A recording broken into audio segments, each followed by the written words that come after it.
Tonight's the night. Get the tools. Let's go.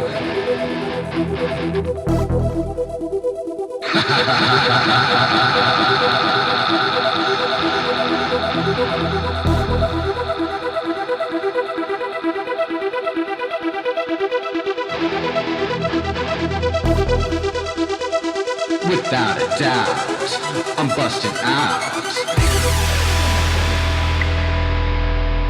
I'm busting out.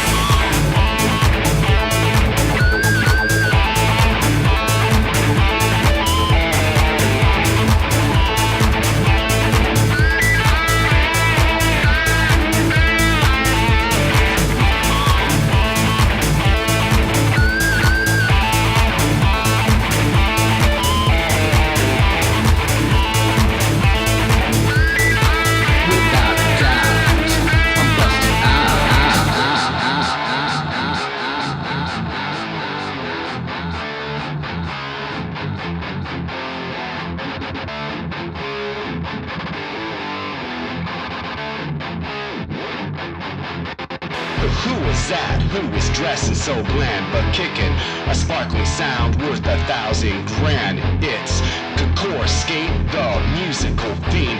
I can keep you up like too much caffeine. I mix on up, punk, rock and roll, throw in lo-fi and just a touch of disco, and you'll jump right on the music radar like a blackbird built in the fog of war. So but bring the rain and adjust the treble. But practice skills, take it up a level. But bust this dirty, but filthy bass, just so unearthly, moving this place. Just won't stop, just won't quit. Just his hammer, too legit. Just a bad pun, and a knee slap. It's kinda catchy, just like the clap. Hey. I'm busting out, I'm busting out, without a doubt. I'm busting out, I'm busting out, I'm busting out, without a doubt. I'm busting out.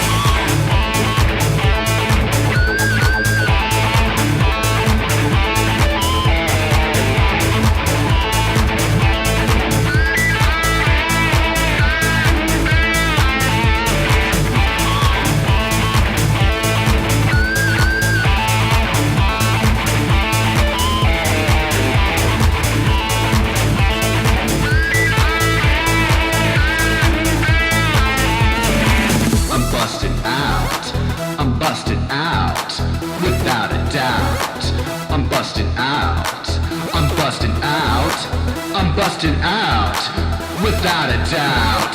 I'm busting out. I'm busting out.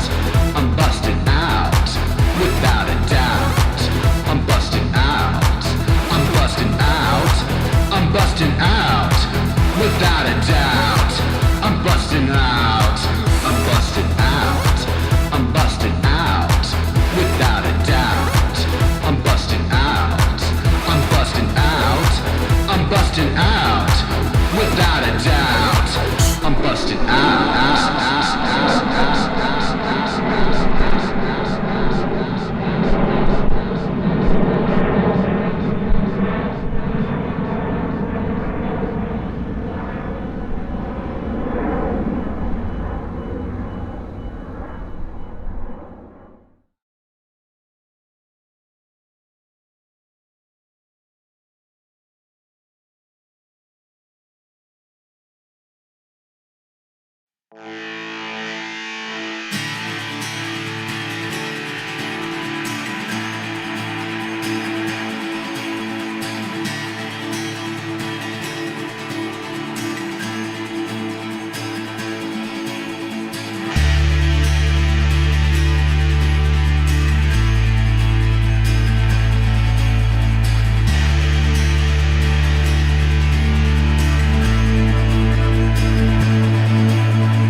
Come con Sofia, tutta la gente che stanno qua sono tutto gente di famiglia ristretta, inclusi quelli che sono amicizie, ma forse più famiglia che famiglia.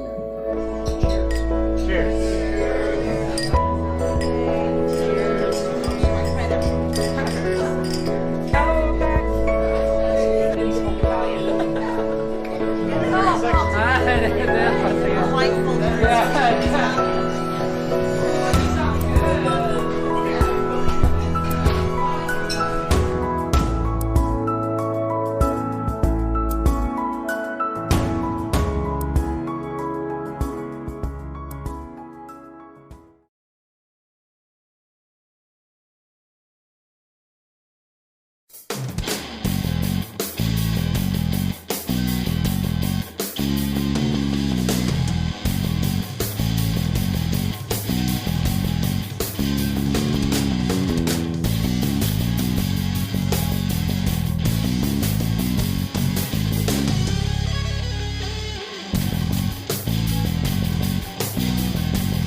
everybody. Welcome to Tech Talk Tuesday. Hi. How are you guys doing today? Awfully nice to see. Oh my God, we're so high up. It's like, oh yeah.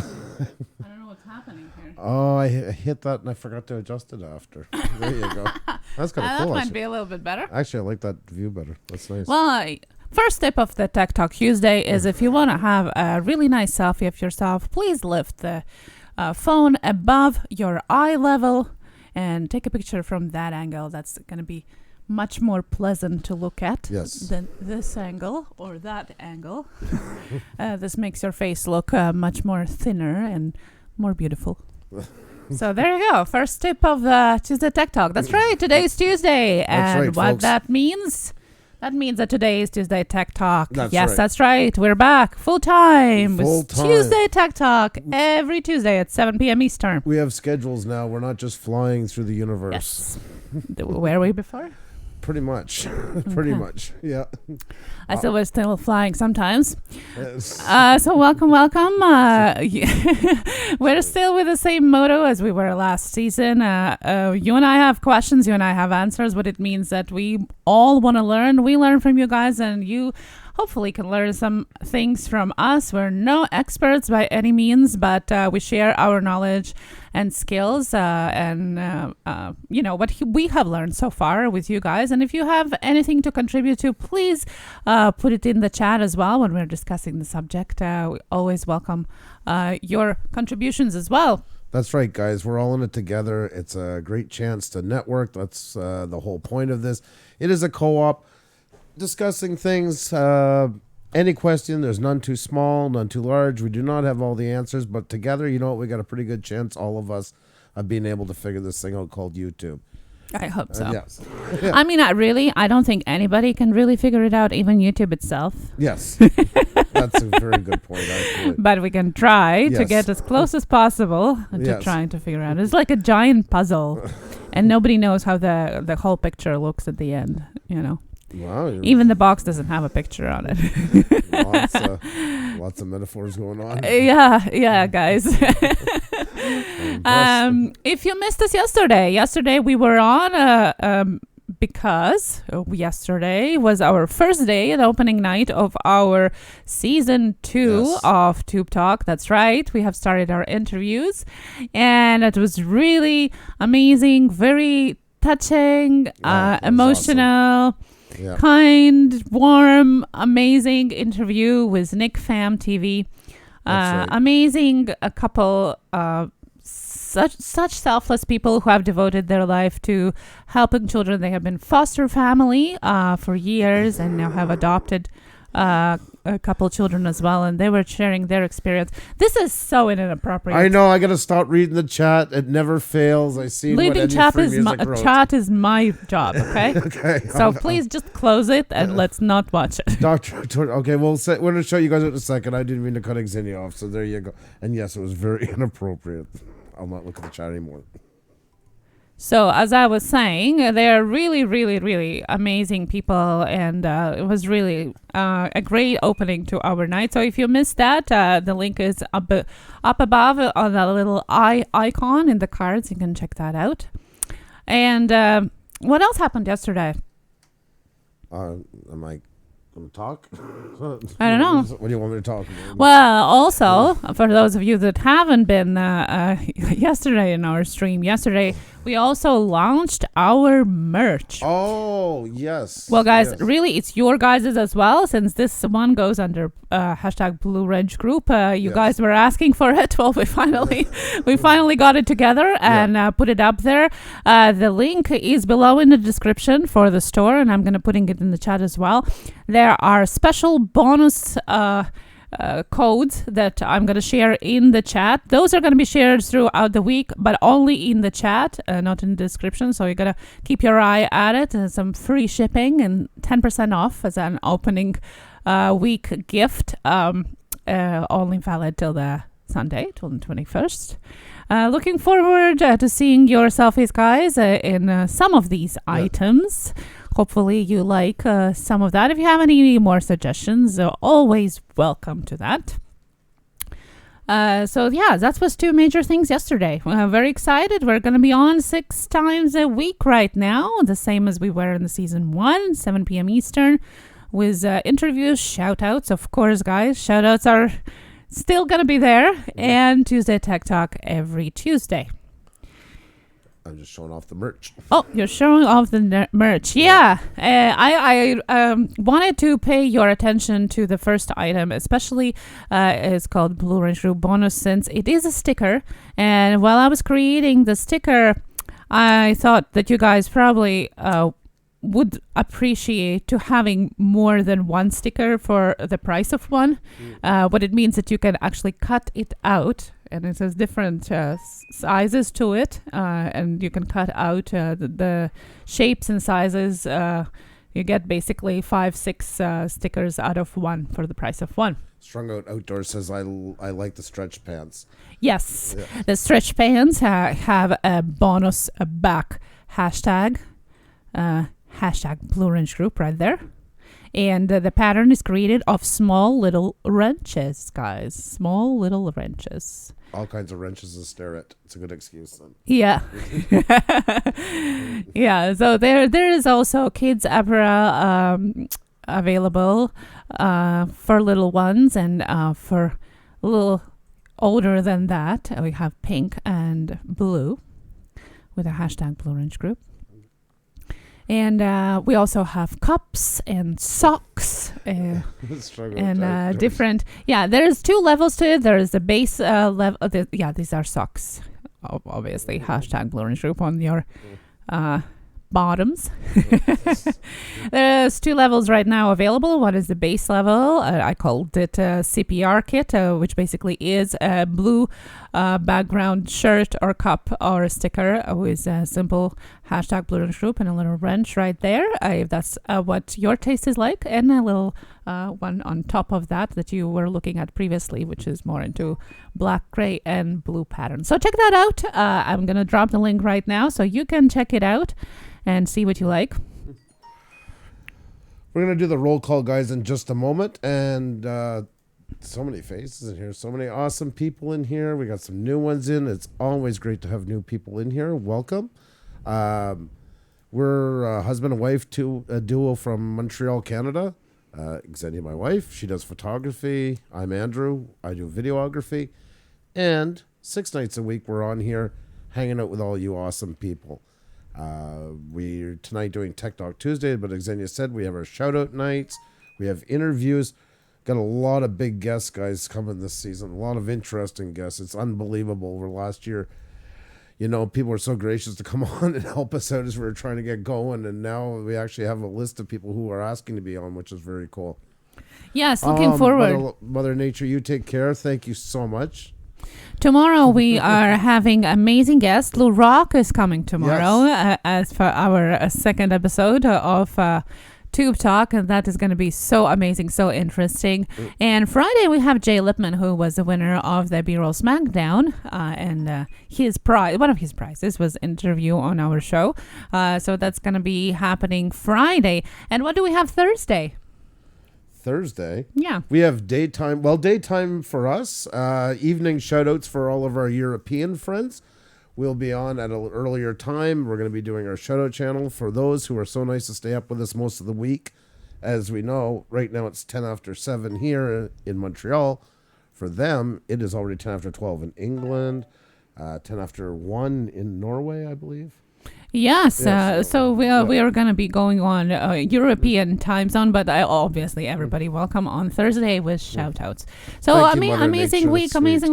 Hazy Days, hello. How are you doing? One of our past guests and somebody from across the pond. We hope our shout-outs will help a little more. So always love it. Past guests as well. Great to have you here.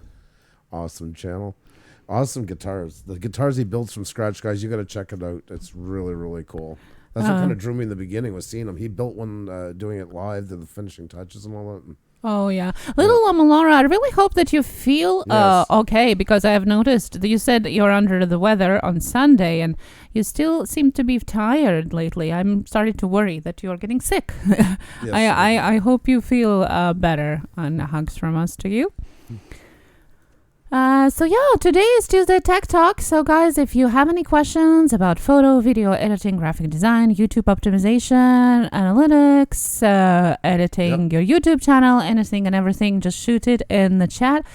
Please try to put @ or hashtag Puša Studios at the beginning so we can notice it. And guys, please submit your own ideas to the questions. If you have anything that you know that you think would be beneficial to any of us here, please to put it in the chat as well. If you heard something new or exciting, we all would love to know that. That's right, guys.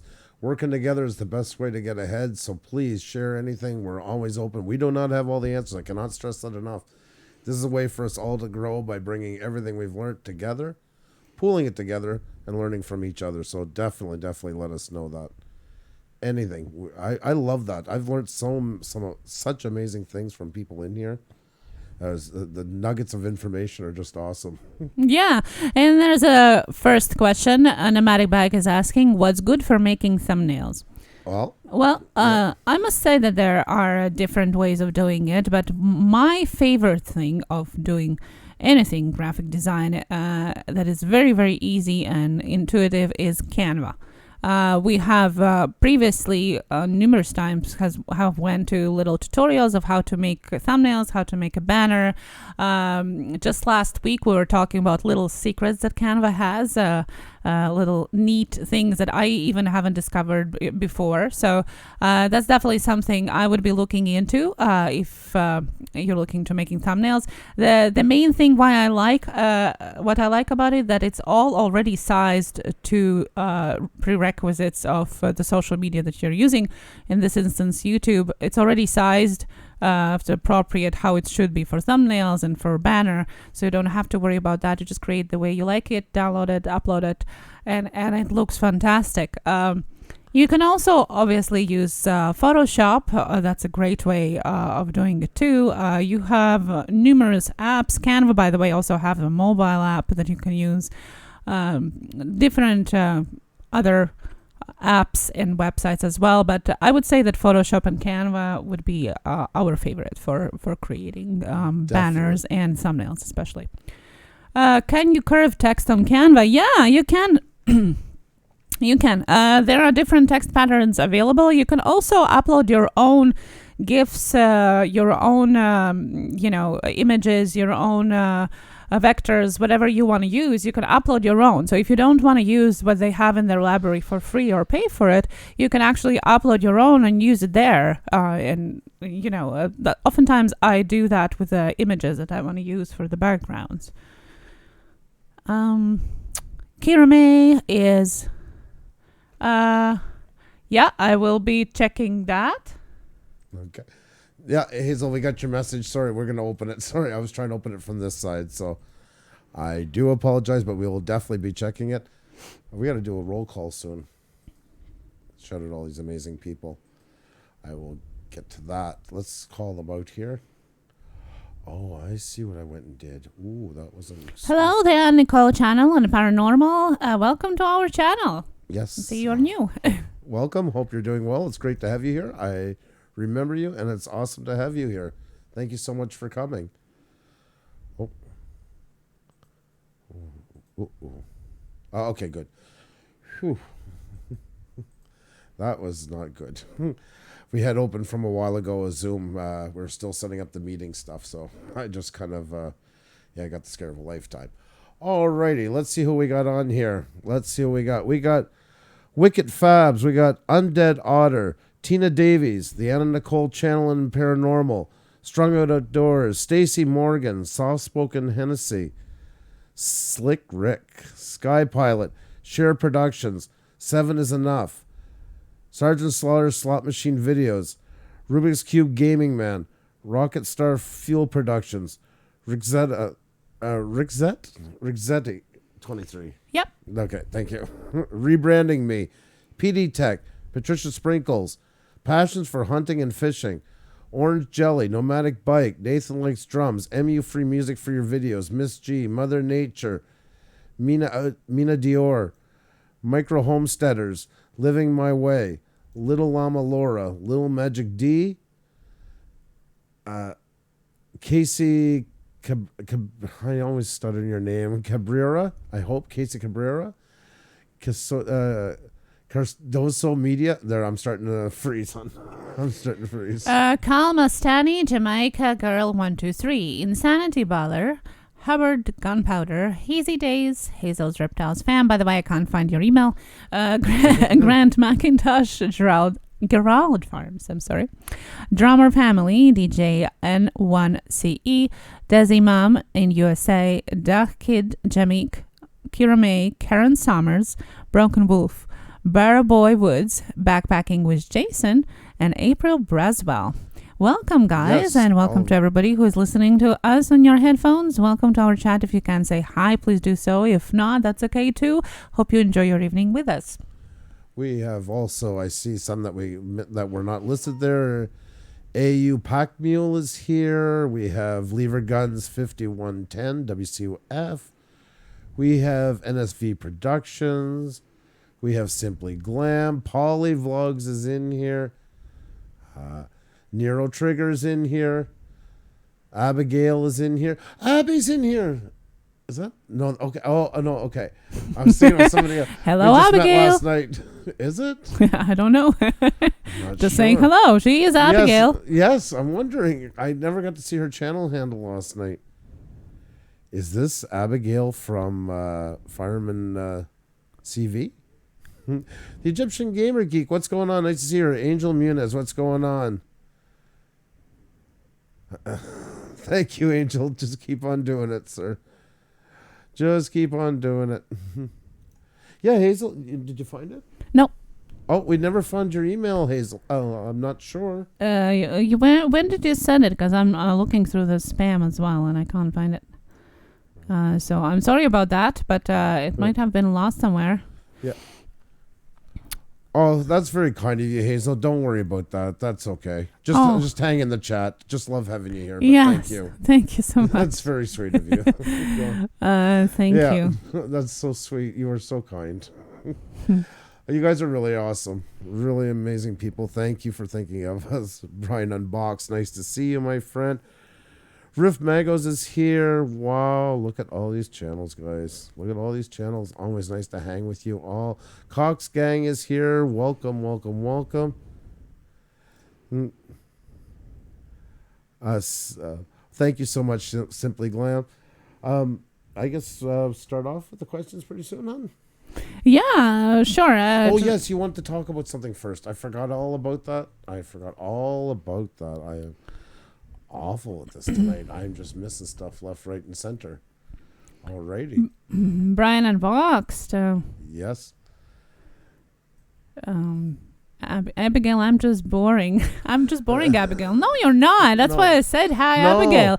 Yes, no matter where you are from. Yes. Or are you Abigail that Andrew thought you are or not? We still welcome you on our channel. Definitely. No, we just met somebody last night, Fireman CV's wife, and so that was I had seen Abby right away, but we never had to get a chance to see what her channel handle was. So it's great to have you here. Most definitely. With that said, I'm going to bring it up, honey. You ready to talk about it? Yeah, no, I just wanted to mention really quickly, we always get a question about what do you want to use on the phone as a video editing, and we all kind of try to find the best ways of fast editing. Oftentimes people are using just their phones, and we have numerous creators that we know that using just phones. Well, I just wanted to mention, you guys, if you haven't noticed the news yet, that Adobe have come up with a new app which is called Premiere Rush. It's already available as a desktop application, but it's going to be available as an Android app as well. What it basically does, it combines all of the Adobe suite best features of video editing into one app that lets you edit video fast and provides the output to social media already in the resolutions and the sizes that are required by different social media, including YouTube and Facebook and so on. So I just wanted to share with you guys that it's a new feature. Yes, it is gonna be it's not free, unfortunately, but I think it's $9.99 or if you purchase the whole package of the actual Adobe suites, then it comes for free. We haven't tried it out yet, but I thought I guys would share it with you. It has a really interesting features of word recognition for audio, and your CC would be built into that. It has a noise cancellation for the mic, right? Like you can basically swipe with one finger and it's gone.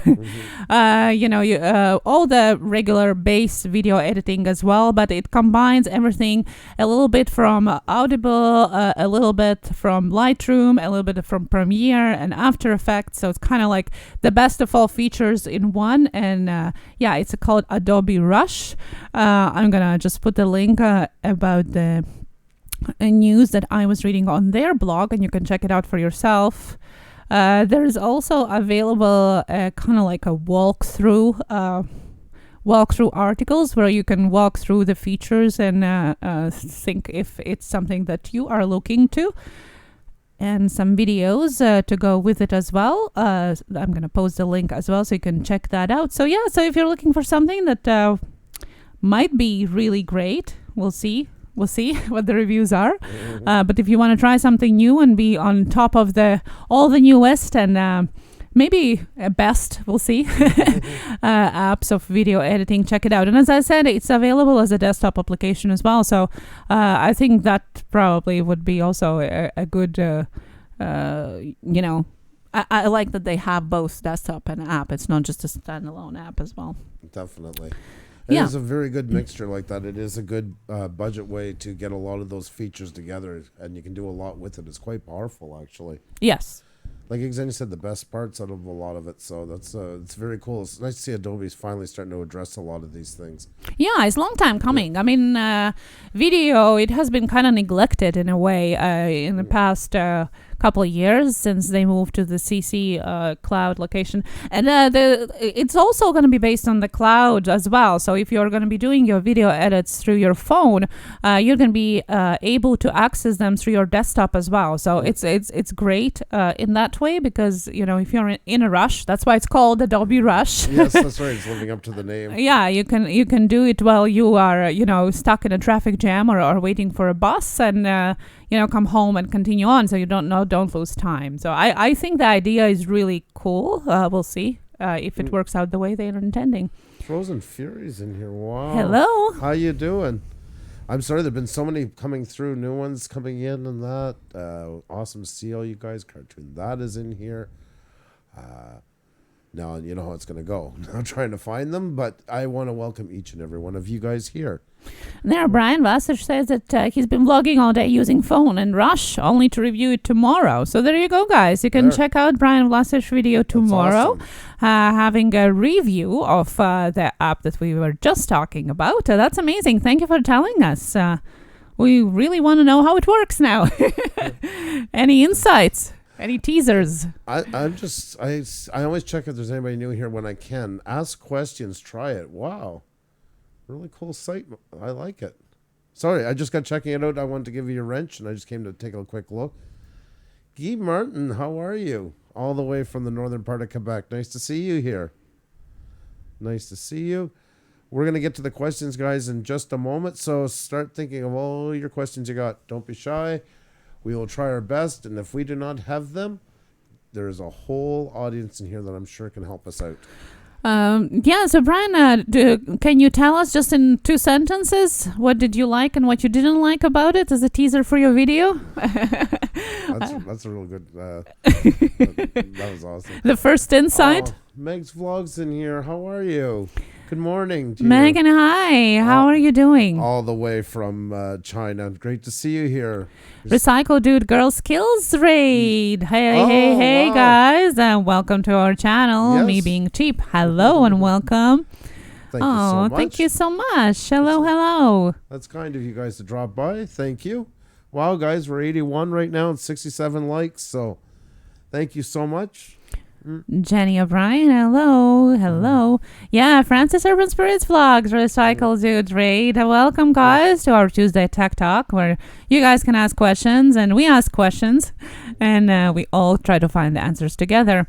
Simply Glam, love Puša Studios community. Well, thank you so much. Thank you for making it lovable. Polyvlog is in here as well. So good to see you guys. Wow. Shanette ASMR. Guy Martin. Oh, yes. Amazing, guys. Brian is saying, so far, if you're using your phone to vlog, it's really good. Thumbs up, Brian says. And if you use multiple cameras, might not be as useful. Okay, so it might be the best if you're using your phone. Interesting. Go ahead. Go ahead. Finish your thought. No, we have a question, so I'm... Okay, I just want to bring up something that I've been thinking to mention for a while, and now that we have lovely Hazel Reptiles in here. I love that Hazel, everybody likes using emojis to be seen. As you can see, of course, Hazel's would definitely be snakes. And I like that she uses that consistently because in chats, especially as they get bigger and bigger, it's harder to be seen. And I think that's always so smart all the time because even with a long list, you can look and pretty much 9 chances out of 10, you know you got Hazel in the audience. And I think that's such a smart way of doing it, is to find something sometimes that kind of ties into what you're doing and get that out there so you do stick out from the crowd. I have always thought that, Hazel, that is so smart. So I hope you don't mind me giving your secret away. I think it's a secret and open site. But I've always thought that was really, really smart. So I just want to call it and say how I think it's very smart. What is wrong with me tonight? My God, you think I'm the one who never spoke English? Well, you spoke English for a long time, but it wasn't my first language. Jeez. God almighty. It's like I've been JC Fishing Channel. Hello. Good to see you. I'm speaking in tongues or something like that. I see there was a mention before I asked the bigger question from Cardoso Media and Strung Out Outdoors. By the way, I am copying your questions, guys. So if we don't get to them, you are in line. There was just a quick mention of the gamer community, and I just remembered I just actually finished watching the Creators Insider video, and if you guys haven't caught it just yet because it's just been released, if you are a part of the gaming community and you're using YouTube game and you are over 1,000 subscribers, you are going to be eligible for community tab. Yep. That's right. For other creators, it's 1 in 5. They are rolling it out for around 20%. But if you're a gamer, you're getting it if you're over 1,000. So that's pretty exciting. Yep. I just wanted to share a quick note for that. That's a great news. Looking forward to that. And yes, Frozen Fury, hit with the guitars. Find your own guitar, one that really stands out from everybody, and definitely, that's a great. I think that's such a clever idea. There, everybody's doing it exactly, finding their own. Nice. That's right. That's right. That's awesome, guys. Yeah. So Strung Out Outdoors, what cam do you all use, and what streaming software? We use the Logitech C922 for our main camera. And yesterday, if anybody's followed, we're still working on a bit of the bugs. We actually figured most of them out last night. We use OBS to stream, and to chat, we're using Zoom, which we've just switched to. And the problem with the Zoom was, I realized soon on, when we set it up, you either had to use a split screen or 2 monitors to be able for the people to see you that you were talking to in Zoom. And a workaround was to go and buy another webcam yesterday, a C525, I think it is, just a cheaper one. And we bought that one, so we're able to have our guests see us. Because on the screen, you guys would see all ourselves and our guests, but our guests would only see a black screen where we would be.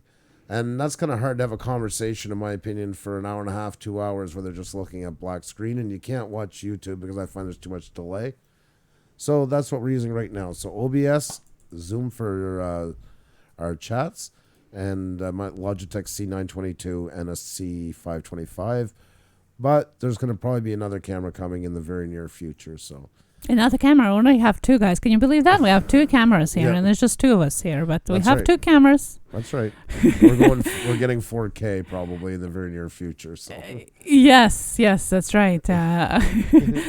Well, Narrow Trigger is using Streamlabs, and yes, there is a question about what is better to use, and there's still kind of, I think it's kind of the same question as what it was first, egg or chicken. It's the same thing. Yes, it is apparently easier because of the presets and overlays that you have already there, but OBS gives, I think, more control over what you're doing, right? Yeah, that's why you chose it. That's why. Well, I just kind of went with the beginning. I said I always believe it's better to start with the other one, the original one, and then go from there.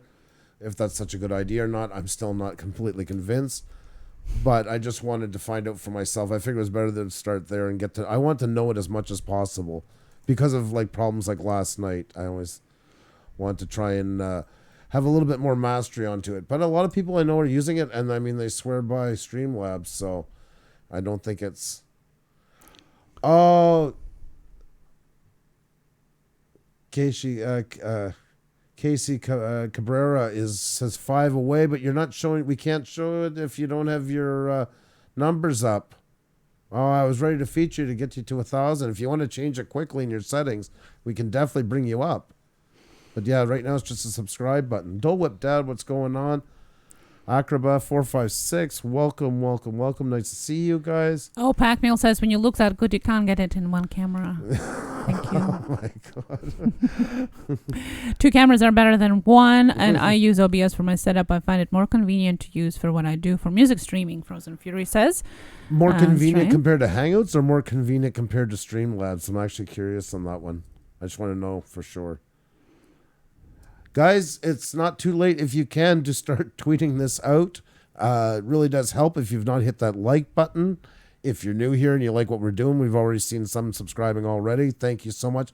Please leave a comment on one of our videos so we can check you out after the live stream is over. And if you have a friend or 2, you can DM and say, come on over. They're going to give all kinds of tips about YouTube and stuff like that and blah, blah, blah, blah, blah. That means anything in between or around. We would love to have them, and we'll welcome them with open arms. So we've been getting a lot of it lately, and it's nice. I like that. My such and such told me to come here. Yes, referrals. Exactly. We love that. Hazel says that she have always used phone to run the whole eternity of her channel. I love that. I like my And I hat love goes it. off to you guys. Yeah, there's a lot of Yankees. There's lots of Mm-hmm. people that are using just the phone. That's amazing. Ask questions and try. It says, with all tools, the best one is the one you have. The second best is the one you can borrow. And the third best is the one you can afford. Sometimes people get stuck on feature details and forget to record. That's right. Yesterday we were asking Nick Pham, well, what is your suggestion? The main thing, what you would say coming from Vid Summit. That's right. They just came from Vid Summit. Like, what should people do, with their channel? And he said, create. And that's it. And so right, because your content is what matters the most. Thank you. That was awesome. Tweeted it out. Thank you, guys. Thank you so much for all the tweets out. That's really cool. Appreciate that. Thank you you so much. Micro Homesteaders, hello and welcome. Good to see you. Big Keg, hi. Met Big Keg this morning, so it's really great to have you here. Thank you so much for coming. And I just wanted to say that I had seen Frozen Fury's answer. Well, I would say for Streamlabs, although I don't use Streamlabs itself, I do use Streamlabs for the notification pop-ups on the screen if someone subscribes. Yeah, okay, I get that.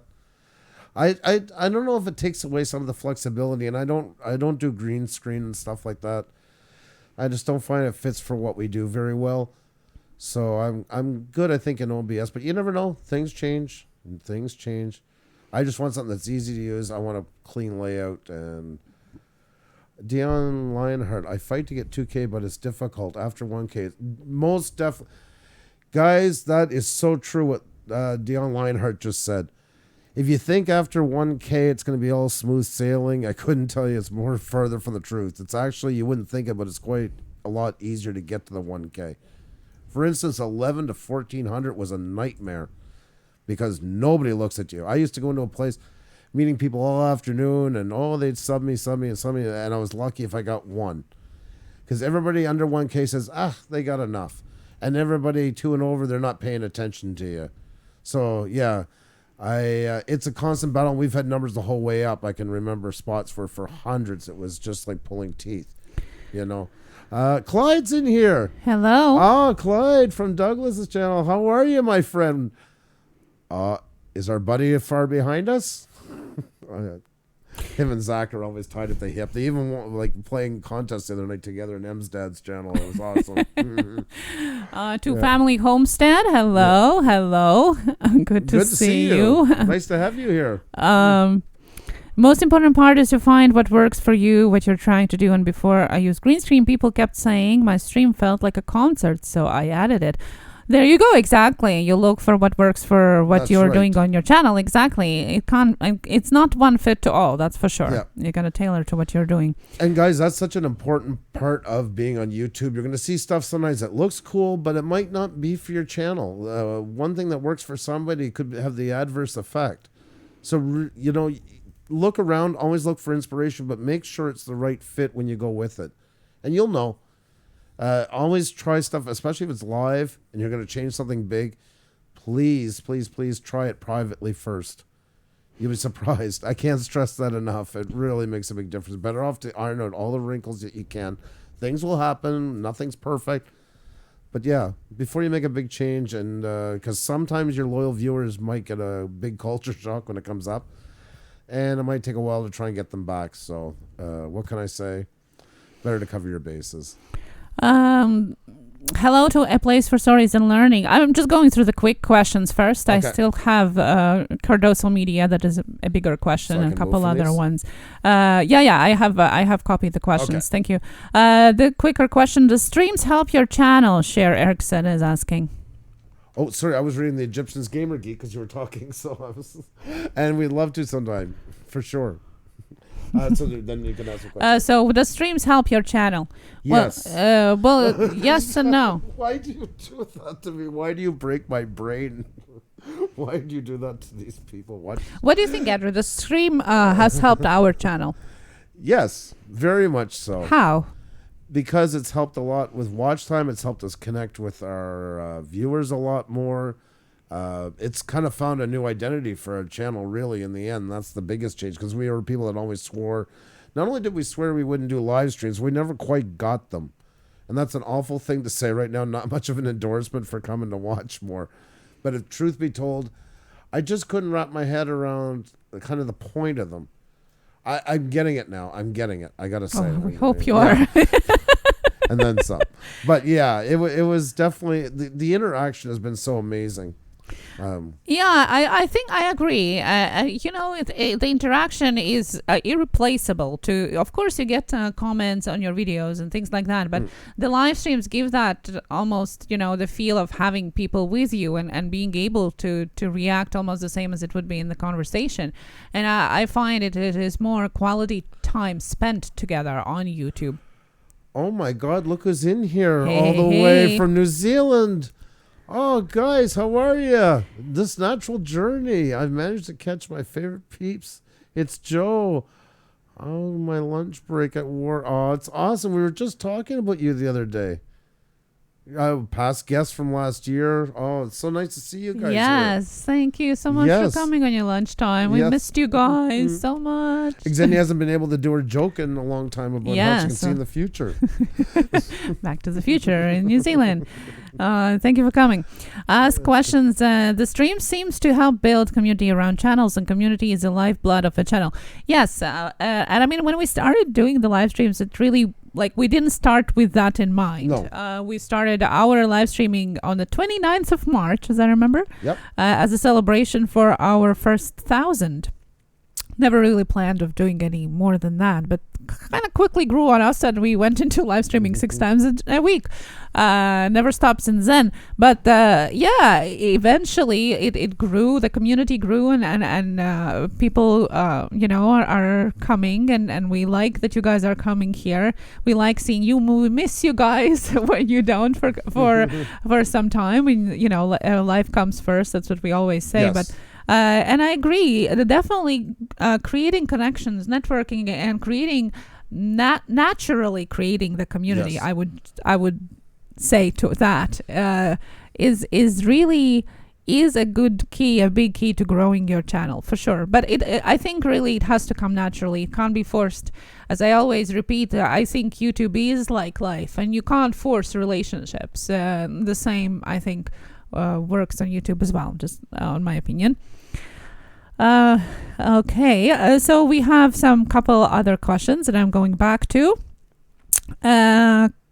Is there a length of time where it's good to go back and clean up old thumbnails and titles, or do you get penalized in a way at all? Brian Vlasic is asking. I'm sorry, I get doing other things while you're talking, so you could just nudge me or something. So to answer Brian's question, it depends how many views do you have. Usually they say to give a video a breather, which is around, the best analytics about your video you're going to see in around 28 days of time after it got posted. But I would really say to pay attention at how much views does it have. If it's really not climbing anywhere, it's not going anywhere, it just has couple tens of views, or it's dropping, then I would suggest going in and changing it right away and not wait for it, because you can pretty much see if it's not growing the way you expected it. If it is kind of it's growing, but maybe it's not as fast as you want, but it's still growing, then leave it be. And they do say it's around 20 to 28 days, the window that would show you the actual analytics of it. And sometimes you don't have to change everything. Sometimes just changing a title or just changing a thumbnail can actually revive your videos, even your older ones. You can go and change your thumbnail, and it's gonna revive it back. So I just want to say bye to Hazel, and thank you so much, Hazel. You are so awesome. We love having you here. Thank you so much, and keep up the snakes. The natural journey. Thank you so much. Yeah, our Instagram. I'm working on our fall pictures, so hopefully can post some soon. It's been a busy fall here, guys, but we are getting back into the swing of things. And Xenia's right about thumbnails. If your videos, let's call it for what it is, we all have them by times. If something's tanking right away, there's no use in waiting to see it go further. You can tell something's really off. Then it's time to definitely jump in. If it's a bit off, well then, wait more to your 28 days. And YouTube, as we've been saying, has been listening to the big creators who have been complaining about burnout. and they're really to combat this. YouTube is starting to revamp old videos, bring them back into rotation. So as we're always saying, this is the time right now to make sure your videos are all up to snuff, not just the one that's having trouble. Good time to go back, give them a once over, check the tags. Remember, guys, titles, for instance, are the complete opposite of what they were last year. And that's why it's so important to change them, because they can be brought up just by doing that stuff alone. And on top of that, if YouTube decides to bring them back into rotation, you have that stuff done, it's really going to give it that extra shot that it needs. So it's very, very, very important. I always say it. YouTube is a garden. It's not something you just throw seeds into and walk away. It's a constant work of revamping, changing, growing as the algorithm changes. Because I don't do the spooky stuff and tinfoil hat. The AI is not going to take over the world in YouTube, but it does have kind of a bit of a mind its own as learning. And I think the engineers sometimes don't lose it completely, but sometimes they have to do a couple of weeks to catch up to see exactly where it is going. So as soon as you, what the information we give you guys tonight, 6 months from now might be the complete opposite, as it was last spring. We went through it. We had to revamp, 170 thumbnails over it. But it's great to have it back, and we can see the differences we're doing that. They are starting to come up. We'll start seeing the views in them starting to rise. Not all of them, but some of them. So really want to stay on top of that. And they're all sorry about it. Oh my God, Dole Whip Dad, never apologize for that. My God, once again, real life always comes first, my friend. Never have to. Yeah, there are other questions as well that I get to. Quick one. 7 is enough. How did you two meet? How did we meet? We met on a video game called Second Life back in the early 2000s, and been together ever since. Stayed friends. Didn't play the game for very long, but we stayed together, and that's why we're here today. Jomi, I got your question. It's just bigger questions. I kind of, in a batch, put them together. Cardoso Mini asked, one of the first questions was, could you explain exactly what metadata is and how it helps your channel? Metadata has been ever since the evolution of web. It's basically code words, we'll call it. It's the tags, the information that crawlers, as Google, back then before there was lots of different ones. Now Google's pretty much dominated it, which is then ties into YouTube. And it's those words when you type something into a search, when you type in, like our video we were talking about your events Iceland, and how it did our wedding, excuse me. That was our business. I mixed them up. How it did very well on its own. And because it had main keywords that people would type in, the title was Iceland Viking Wedding. And all those words are words that people were typing in a lot. Iceland's very hot at the time still, but it was very, very hot back then. So was the rise in interest of anything Viking. So wedding, of course, will always be a huge word for the search. So you put them three together. When the crawler goes through it, when you type in wedding, Iceland, whatever, it says, oh, well, these ones got the main words that we're looking for. And it runs to them and figures that's the best thing for you to see to get what you need to find. Because you think about it, it's absolutely amazing. Whenever you type something into Google or YouTube, in a millisecond, not millions, billions of pages, and then within milliseconds, it's up and ready for you to go. But that's because they're already pre-organized. It's already crawled through it, finding those words and put them in a registry to make it easier for when you type those. They've grouped them together in certain ways so that it works together for searches. It's all about optimization. Anything you want to add to it, Tony? Yeah, well, I think it's pretty much that it.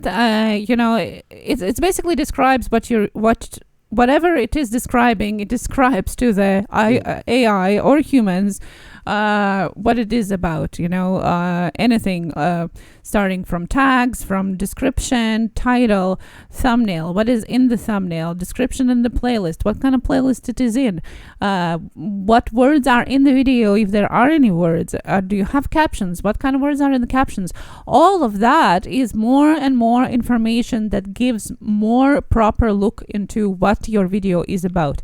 So that's why I always say, if there is a space to write something, write it. If there is a space to describe your playlist, describe it and use your main keywords that you are using to describe your channel. So like what I would say about tags, and there was a question about tags and keywords, find around 3 base tags that you have for your channel. Like think what your channel is about and find 3 tags that work for the size of who you are, right? That could describe what you're doing, and then try to use them in like kind of like sprinkle them everywhere, right? In a very natural manner, but you would use them in a description, you would use them in the title, you would have some in a playlist, you would talk about that in a video, so they would kind of repeat themselves, sprinkled all around, right?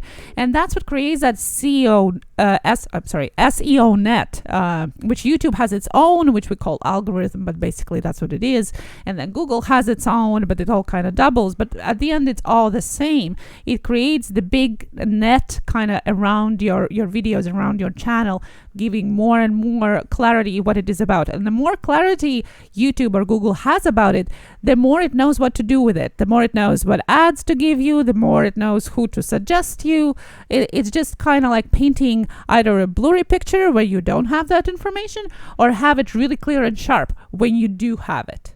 So that's why we always say, when you have space, when you have tag space, don't use 3 tags. Why do you use 3 if you can use 15? You're losing 12 options of maybe being found by somebody using that keyword in search, right? So that's what I would answer about metadata. Yep, that sums it up. It's even like photos, guys. When you go into Google and you do an image search, it's not going by the image that's there. It's going by the metadata in the pictures. That's why it's important, too, when you upload photos and that, to include metadata with inside them, the same as video. Add the tags inside of there. Because when people say, I don't know, oil ship in the Mediterranean, well, it's looking for oil, ship, and Mediterranean. And if a picture has all those 3 tags into it, the higher it's going to go in that list recommended for that person to see. Like if you want to be really meticulous, and really we should start doing that, more of that too. When you upload a video, if the video file itself has information attached to it, the same as a thumbnail, the same as a banner, where you can attach tags to the file, attach description to the file, give it a title. Really, you should be doing all that before you upload video, before you do any picture uploading, because that's also extra information that gives more clarity to what your channel is about for Google and for YouTube. So there's lots of opportunities for that. There was I want to address comment. This ties into about ask questions, try it. He says YT has recently revealed that tags are a minor factor in search and discovery. They mostly use tags for fixing common misspellings. Yes and no. Yes and no. That's a tricky one. Like you get somebody like Casey Neistat who said, I don't use tags, and that's true. But he also has multi-million followers. He has such strong power. We don't have that. So we kind of rely more on having all those keys together to give us an advantage over a lot that don't do it. Yeah. It really does help. It's an extra leg up. I always say like that checklist in TubeBuddy I always use that expression a lot. You've heard me say it. It's like a driver's exam. Think of one as turning without putting on your signal light. Another one is not braking close enough to, or over the line for a stop sign. But if you don't do any of them, there's a lot greater chance of you not passing that driver's test. So the same way with these, why not do them and have them and give yourself that extra foot up on the market? Because there is lots that's not doing it. There's lots of them, and there's no shortage of that. So it's really better to have a best foot forward. You see, there's different things for different details of YouTube as well. And Wind City, I did see it. I could add to it that it needs a consistent approach to it. We can't just put the bottle and like let it flow. I don't know if that's what you're doing, but it kind of has to be consistent. But what Andrew was saying, that's right. It is more important when you don't have them than when you do. You get what I'm talking about? Like, yes, you're right. In the scheme of things, 98% of your time about metadata should be involved creating your thumbnail and your title research. That's what should be your most focus. But if you don't do those 2% left, it has more impact on your channel than if you do. You understand? So you have to do it anyway in order to have that 100%. And it only counts when you do have it 100%. You have to still do that too. It's still important, because if you don't do those two, you're still not going to have 100. So it is important. And Andrew was right. Bigger channels don't need it as much as we do, because what we need to be doing is being more discoverable. And how you can do that is being more searchable. Being more searchable relates to tags and keywords that you're using in your description, in your titles, and in your tags. That's how you get discovered by search. YouTube is the second biggest search engine after Google. People turn there with questions of how to fix their car, or my dryer broke. How can I fix the dryer, or how to fix a leaking tap, or how to edit a video. We search YouTube for answers, and that's the biggest type of videos there are. There is about home and cars, by the way, and only after is entertainment. So you want to have those keywords that answer those questions. Think about how people would be looking for your videos. What questions would they be asking in order for your video to come up in the search? And those keywords, those tags matter, because that's why you pop up in the search. Yes, the thumbnail is very important, because that's what makes people click on it. That's what your click-through rate goes through, how much exposure you have, for people, impressions. What basically that means is how many people had a chance of looking at your thumbnail. They had it on the side as suggested videos. They've seen it. They might have not clicked it, but it kind of counts that they've seen it, right? So that would be impressions. So that thumbnail counts there. The thumbnail counts if they're going to click it, if it interests them, if AI thinks it's interesting. So there's tiny little things that count for kind of little different pieces of that puzzle, but it all matters in one big picture. And there was a question about research and tags, and we can touch in a little bit about that as well. Jami, okay. I still have your question. JC was asking, do you really think YouTube is taking away subscribers, or is it people playing the sub for sub game? It's a bit of both. YouTube is doing an audit, and it's always doing an audit, and it sucks, and it is part of it. And in some ways it's good. It just doesn't feel good at the moment. And believe me, we all, yes, I was just saying that should focus on thumbnails, title screen. Yeah, I kind of find I get what you're saying, and yes, but I agree, but I think they should still all complement each other, and those tags will still be used in your description and titles anyways. So you're kind of like borrowing from each, but together they're... I can tell you that when we did a proper research for titles, tags, and description for our videos, and if you go to Social Blade and look at our growth, you'll see a really big steep up. Yep. And that's why. Yeah, it really did help. It got us trending 5. Yeah, our video on Sunday was trending on 5 pages, on the first page. It was, in the first page of 5 different keywords found in the first page, our video. So, it matters. We're talking from our personal experience as well, not only from what we are trying to learn from YouTube and different sources, but also from what works for us. And you can go and check it for yourself on Social Blade. That's exactly when it happened, because we really approached it seriously, and it worked. It really worked. So we are just sharing what worked for us as well. Oh, thank you. Ask questions. This is what it's about, guys. It's just, I hope you're enjoying that. That's what this is all about. It's just tonight, just sitting back and everybody discussing it together. Everybody has different views on it. Everybody's picked up different things along the way. We're learning tons of stuff as well. Mm-hmm. And so that's when I say it's a co-op, I truly mean that. That's why he has wrenches. Trucker Family Vlogs. Trending. Well, I think Andrew misspoke a little bit. Not trending on YouTube, but first page. Found on the first page of the search tag. Yes, that's right. And it took a while to get there, to optimize it. It's not something that's done overnight. And you don't see it right away too. No. Like, for example, when we do change the video types, or like we switch to interviews now, it's going to take a little bit of adjusting to change here and there. And like we do change something, we did summer edition, for example. I sometimes spend an hour researching tags and keywords for title, how to order them, what to put in the description, how to put them together with the tag. When it completely changes what we're usually doing, I really we really together try to put an effort into really researching that to know what we're putting in, and then we put it in, and then we still adjust afterwards, because you only get the result after a while. You don't get result right away. You might be here and there, but the consistent result you don't get right away when I'm just now copy paste this what I found, and I'm gonna wait and see if it's gonna go on the first search, first page of the search. It might take a little while till you'll get your consistency throughout your videos on that, but it pays off and it works, and we're not the only ones that say that. It works. It's a legend that you don't need tags. You need tags.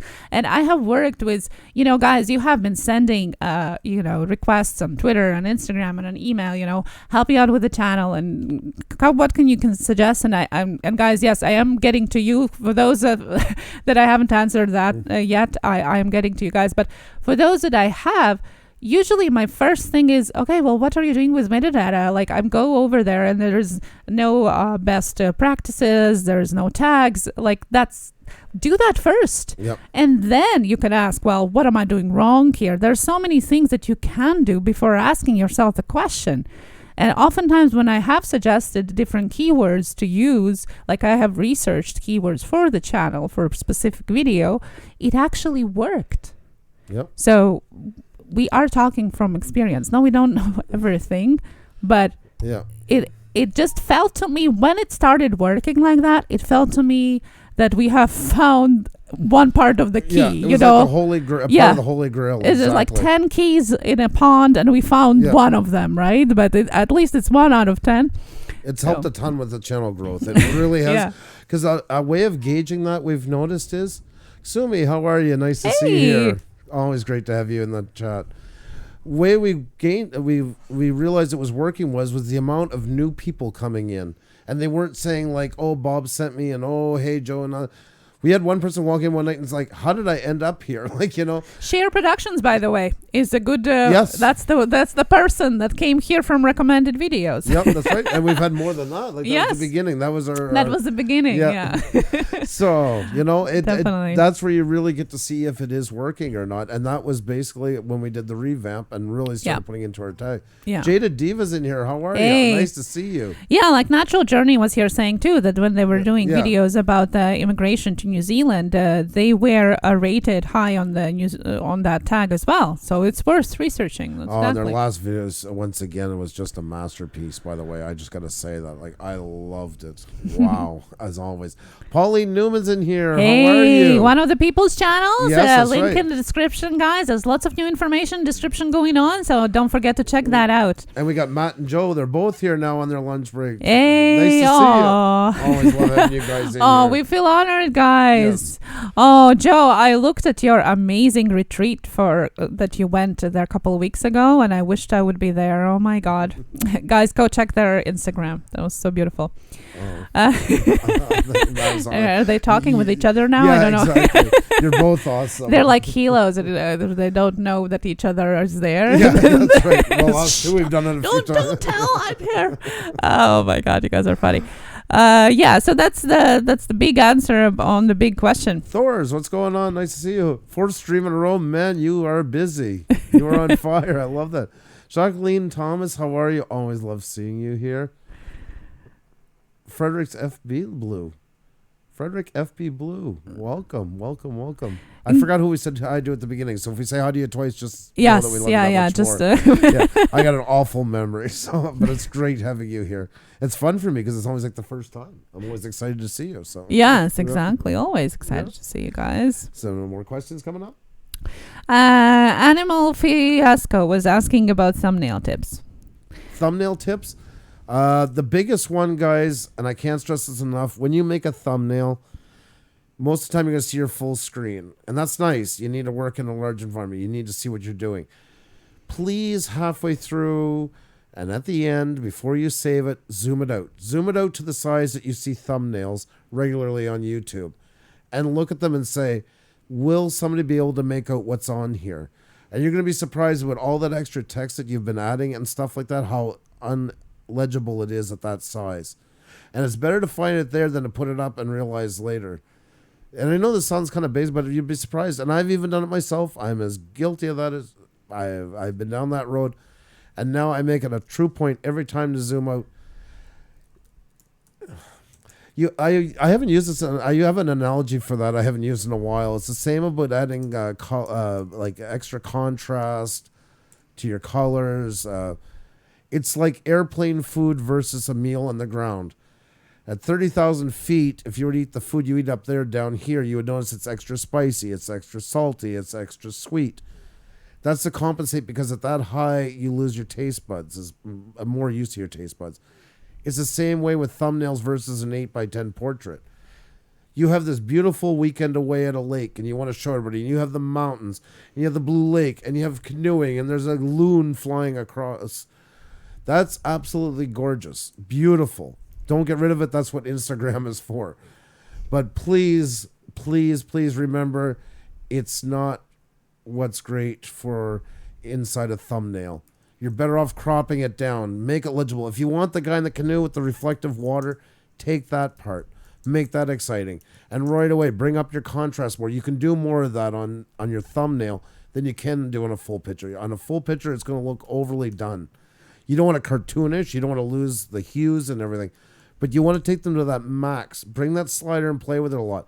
Bring it up. See where that kind of breaking point is between super sharp and starting to lose the feel of the photo. Because that's what's going to draw people in. As we all know, every time we're handed a business card, I know it's not as many as it used to be, but in the day, that's what caught our eye was the amazing business card. The one that stuck out when you're at a business luncheon and you get 50 business cards, but there's 3 of them in there that you just can't take your eyes off. That is your thumbnail. Your thumbnail is your business card, because on top of your channel, each video is like its own separate entity as well. And you want people to see it because they're going to go to, we're visual. That's human nature. So right away, we're going to the thumbnail. Doesn't matter what's written underneath of it, unless your thumbnail sucks. Then you'll drop down to try and make sense of it. But you basically want people sold by the time they see your thumbnail.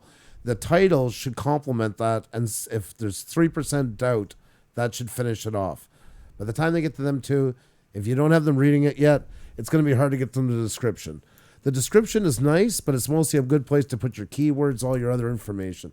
If somebody's reading that, it's because usually they're new to your channel and they want to know more about you, hoping there's some links in there.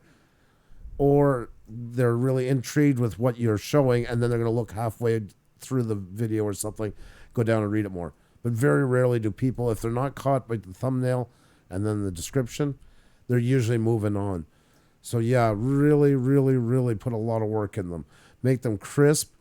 I've talked to a lot of channels, Linus Tech Tips, and these guys, I mean, they put a ton of work in their thumbnails. Tons of it. And those guys are doing it for a reason. They make a huge living off of being here. So if they're doing it, why wouldn't we? I always say that. Don't hate on the big guys. Learn from them. They have most of the answers right in front of you. You'll see why. So definitely your thumbnails are key. Get this high contrast as possible. The hues, very bright. Overcompensate them as you wouldn't. How many words is too many for a title? 100 characters is about the max you want to go most times. Yeah, but you really want to know what you have. Like, it depends. Yes. The less is better.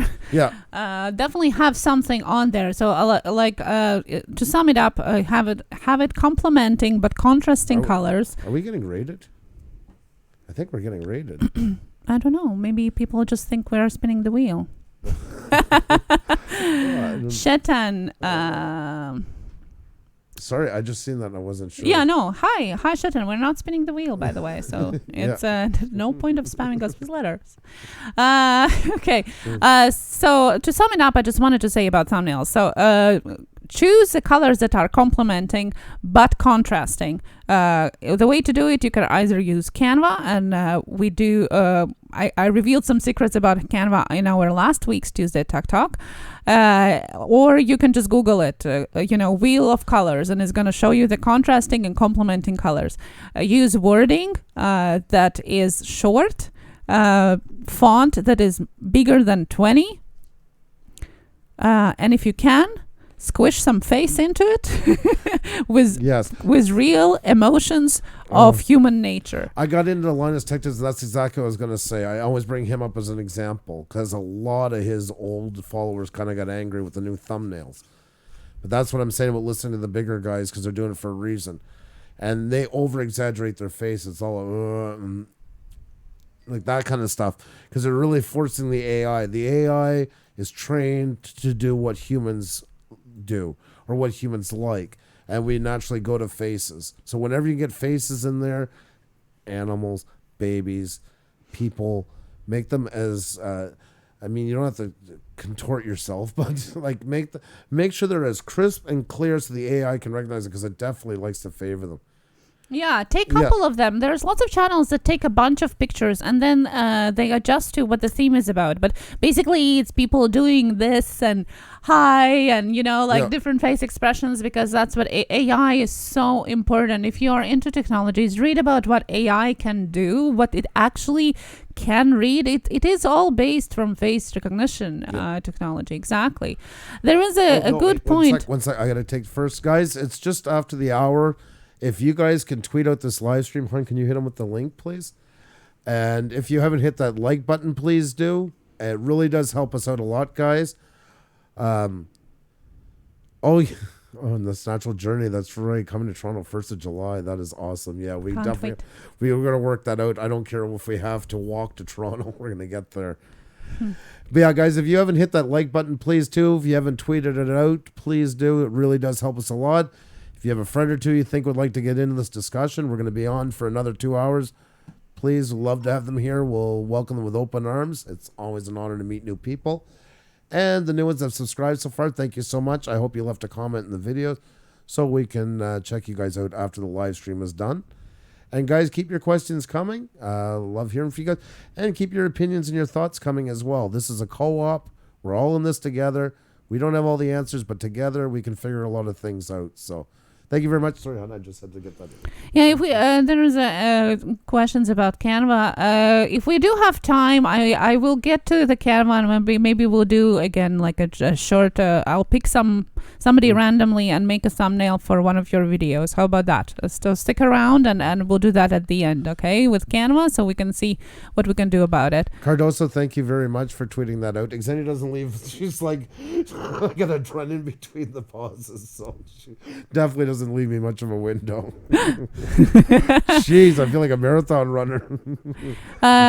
So still talking about thumbnails, Pacmeal was saying that the biggest growth is apps on TV. So does that mean thumbs should be judged in a larger format? Thumbs should be judged in different formats. And I don't know if you can do that. Can you share the internet browser? Yeah. There's a really neat trick, actually. I don't know if you guys know on how to check out how something looks. I mean, if you have Photoshop, there is a feature there where you can have it in a different sizing, so to say, and you can see how it looks bigger, how it looks smaller. It all lays out for you in different sizes, and you can compare it. What you do here is you click F12. You go on a browser and you click F12. And as you see, it opens up this little window, and right there in the corner, I don't know if they're going to see. Do they see the mouse? No. Yep. Right here in the corner, there is this little, like a phone and a tablet, it looks like. And you just click on that, and look at that. It looks like it should look on the phone. And what you can do here, you can change different sizes. You can choose the phones that how it would look like. You can put your custom sizes in here. So you can actually see how it looks on different sizes, different formats, and check it out. You can publish something privately, for example, if you don't have other options of doing it. And just check this tool out and try and see how it looks. How it looks bigger, how it looks smaller. Put your own customized sizes to it. So just go to the browser, F12 on your keyboard, and just press this little thing, and you're gonna be able to see it. Yep. So that's just a little trick for you. Yeah. So that's a question about that. Yes. So I'm going to get to the canvas at the end of this live stream, and we will pick somebody randomly, and I'm going to do a little thumbnail quickly. Okay. So we have more questions coming up here. What are good catchy names for a storytime channel? Well, this one I'm going to throw back in the chat, guys. If you guys can help out Mina Dior. The question was, what are good catchy names for a storytime channel? What do you guys, let's brainstorm. Let's do a little focus group. What do you guys think? What would be something that would catch your eye and would be about story time? So let's see, what do you guys have to come up as we're talking about other questions? Just put it in the chat. 7 is enough asked, do you also have 2 different sub counts? The count in YouTube Beta Studio is different than the count on my homepage. Actually, Video Insiders just addressed this issue, and I can tell you, if you haven't seen the answer yet, that the YouTube Beta has the most accurate channel subscription count. So if you want to know the exact count, go to your Beta and you're going to see it there. Beta is going to be amazing. I can't wait for it to grow into the full one. It's got so many address features that were missing in the first one. I don't use it all the time because it's just the bulk of the features are still in the original one. When this comes through, guys, it's really going to change the game on how you can handle your channel. It's going to be really incredible. And it's going to be rolling out in 2019 fully. So it's fully going to be transitioning into beta, which is not going to be beta anymore. And for those that are creating new channels, it is already a default YouTube creator. They don't have a classic anymore. I forgot about that. That's right. If you create a new channel, like a new account, new channel, you already have it as your staple, as your default. So they have added a lot of different features there as well, and they keep adding it. So just keep checking into it. It's really interesting. River Bend Longbows Outdoors. Nice to see you. How are you? Awesome to have you here. Always love having you in. Hope all is well. It's always great to have you here. My cry for help. How are you, Oh, sorry. I screwed up. My mistake. I don't use effects on Tuesday Tech Talk nights, but except for you. Hello, my cry for help. Who has all the great effects? Just trying to keep up. I have to give him a shout out like that. It's only right. Thank you so much. MU is posting our Blue Orange Group merch store. Thank you. Go check it out. And yes, by the way, just for you guys, because I'm only mentioning it in the chats, in the live streams, we have 2 discount codes. One is ship free, offers free shipping in US up until Sunday. And the other one is welcome, offers 10% off worldwide for all the merchandise that is in the store available. So go check that out.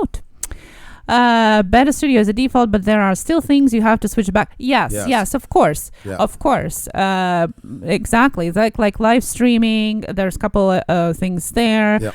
But it's coming every day. There are new features. And I must tell you that analytics, I find, are much easier to understand and much easier to access in the beta. I really love it. It's so... you can just see it right away, like what you need to see. It's not so much digging as it used to be in the classic one. So check it out, and you'll have to transfer anyway. So it's not going to be a choice anymore very soon. So might as well try to do it now. Hi, Corey Survival. Nice to see you. Welcome. D Family Vlogs. Welcome as well. Was somebody else? I must have missed them. Okay. So guys, keep. I don't see still the names for the Mina Dior, the good catchy names for Storytime channel, guys. Put at Puša Studios so I can see them. Otherwise, I think I might miss some. So if you have catchy names for Storytime channel, Mina Dior, please put them in the chat. Really interesting what we guys can come up help a fellow creator. Ask questions says, I agree, the beta analytics is much easier to understand. Yes, definitely, for sure. Okay, so what other questions do we have? How do you use tags for your channel trailer? I wish to increase views in my channel trailer. I would really connect your channel trailer tags to what your channel in general is about. So this is where we are talking about your main keyword, like I mentioned about 3 main keywords. Well, that's what you would be looking at, because your trailer shows what your channel is about. So you should be attaching tags that are generalizing everything what your channel is about, not just that video, but everything what your channel is about, right? So the category that your channel is in, the videos that most likely you have, maybe location that you are in, maybe country, like you gotta research what would search well. I don't know specifically for your channel. I would have to look for it, but and you can DM me on Twitter. I can try and get back to you on that, but definitely more generalized than you would for regular video. That would be my suggestion. Okay. Sorry. Since he's in here and he's been so kind to us, let's listen. We're going to have this just play very lightly in the back. Let's have a little music. I think it's a good idea. Music by MU. That's right. MU, I promise to make a better banner for that for you because we appreciate your music. So, but in the meantime, anything you're hearing from this point on is once again by MU Free Music. Yeah, we have his link in the description as well. MU Music, Free Music for Your Videos channel is our choice for season 2. So anything you're going to be hearing is going to be made by Music MU. And if you need any amazing music for your videos, go over and check it out. Really easy to listen to download, and it's free. So check that out. Why not, eh? Exactly. That's a very good idea. That's a great idea. It's long overdue, actually. It is. It is. That's right. So, guys, we can talk and we can chill with some music all at the same time. So how cool is that, right? Welcome to the internet where all possibilities. Yes, that's right. So there was one suggestion for a story time. Priscilla said, I came up with Mina's Story Corner. I love that. Yeah. Any other ideas, guys? Keep looking through. Please tag us in so I can see it. It doesn't disappear in the chat. Hashtags are important in titles. Thank you, ATGH Travel. This is so kind of you. Welcome, Asian Family Blog. I wanted to address the hashtags, and I see ATGH Travels mentioned that. It's important, again, what hashtags are you using? You can use hashtags. You don't want to overuse them. And most likely... Oh, thank you so much. JTG Games. That's so kind Thank of you. you Thank so you so much for supporting our channel. Yes. We do really appreciate that. Thank you. Thank you guys for making it so awesome. Thank you.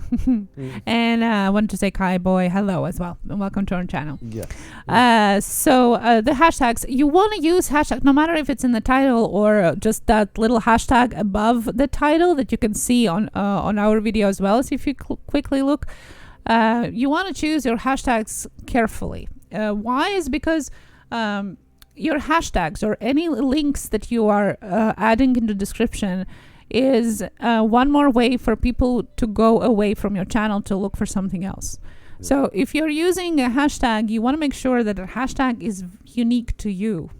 Because if you're using a generalized hashtags that 100 other people is using, guess what happens when they click on it? It opens a window to 100 different videos that have no relation to you. Why would you want to send them to not your video from your video? Why would you want them to click in the middle of watching your video on something that will lead them away to somebody else? You want to keep them as much as possible on your channel. So I would suggest creating your own hashtag that you could use on all of your videos. You could, and that way when they click it, all of them come up. Or if you are part of a community, smaller community, not bigger one, then maybe you can do it to promote each other. But really be careful what hashtags you're putting. Don't just put it because it's out there, like hashtag vlog. Well, how many vlogs are there? Do you really want to send them to all the thousands of vlogging videos that have came up that day? Or like we used to do that, but I took it off. Like you could do Tech Talk. But no, I don't want to guys send you away. I want you to be here. I miss you guys. I want to interact with you. I don't want you to go away. Right? So really be careful with that. Titles with hashtags are a good idea, especially if you're using automated tweeting out system, because although it's better to have multiple hashtags when you tweet, at least if you don't do it manually, when you do automatic retweet of your video, it already has a hashtag included. Otherwise, I would be really adding it on the top of the title rather than in the title itself. So that's about hashtags. You're on fire tonight. Wow. Keep them coming. You're milling them out. Jeez, making my job easy. I'm just sitting here putting music on and enjoying the tunes. I feel like I'm sitting in the passenger seat. Oh, no. No. By all means. Can I put a link to a video Andrew likes of ours? Yes. Yeah, sure. Go ahead. And I'm talking about hashtags, not tags at EGH. We talked about the tags. I'm specifically talking about hashtags, not the ones that you add in your tag, 500 character account, but the ones that hashtags, because that's also differs a bit there. Okay, so there's questions, please, questions. Top 3 hashtags show just below the video. Yes. We are adding our hashtag at the very end of the description, so it just doesn't junk up the description. So we just, like you can see here, a little hashtag live with Puša. Sometimes we put hashtag Blue Range Group. And we just have it at the end of the description, and that way it shows up on top of the title. That's right. JNC Fishing, you're not old, and always love having you here. You have an awesome night. Be well, my friend. Thank you so much. How old are you? Yeah, exactly. Come on. We're not young chickens here anymore. That's right. I didn't know which animal you were going to pick. What's the Eastern European equivalent? Hedgehogs. That's right. Where do you put the hashtags? Okay, so if you want hashtags appear on top of the title, like if you look quickly on our video, you'll see the title, and then you're going to see a little hashtag over above it, which is going to say hashtag live with Puša.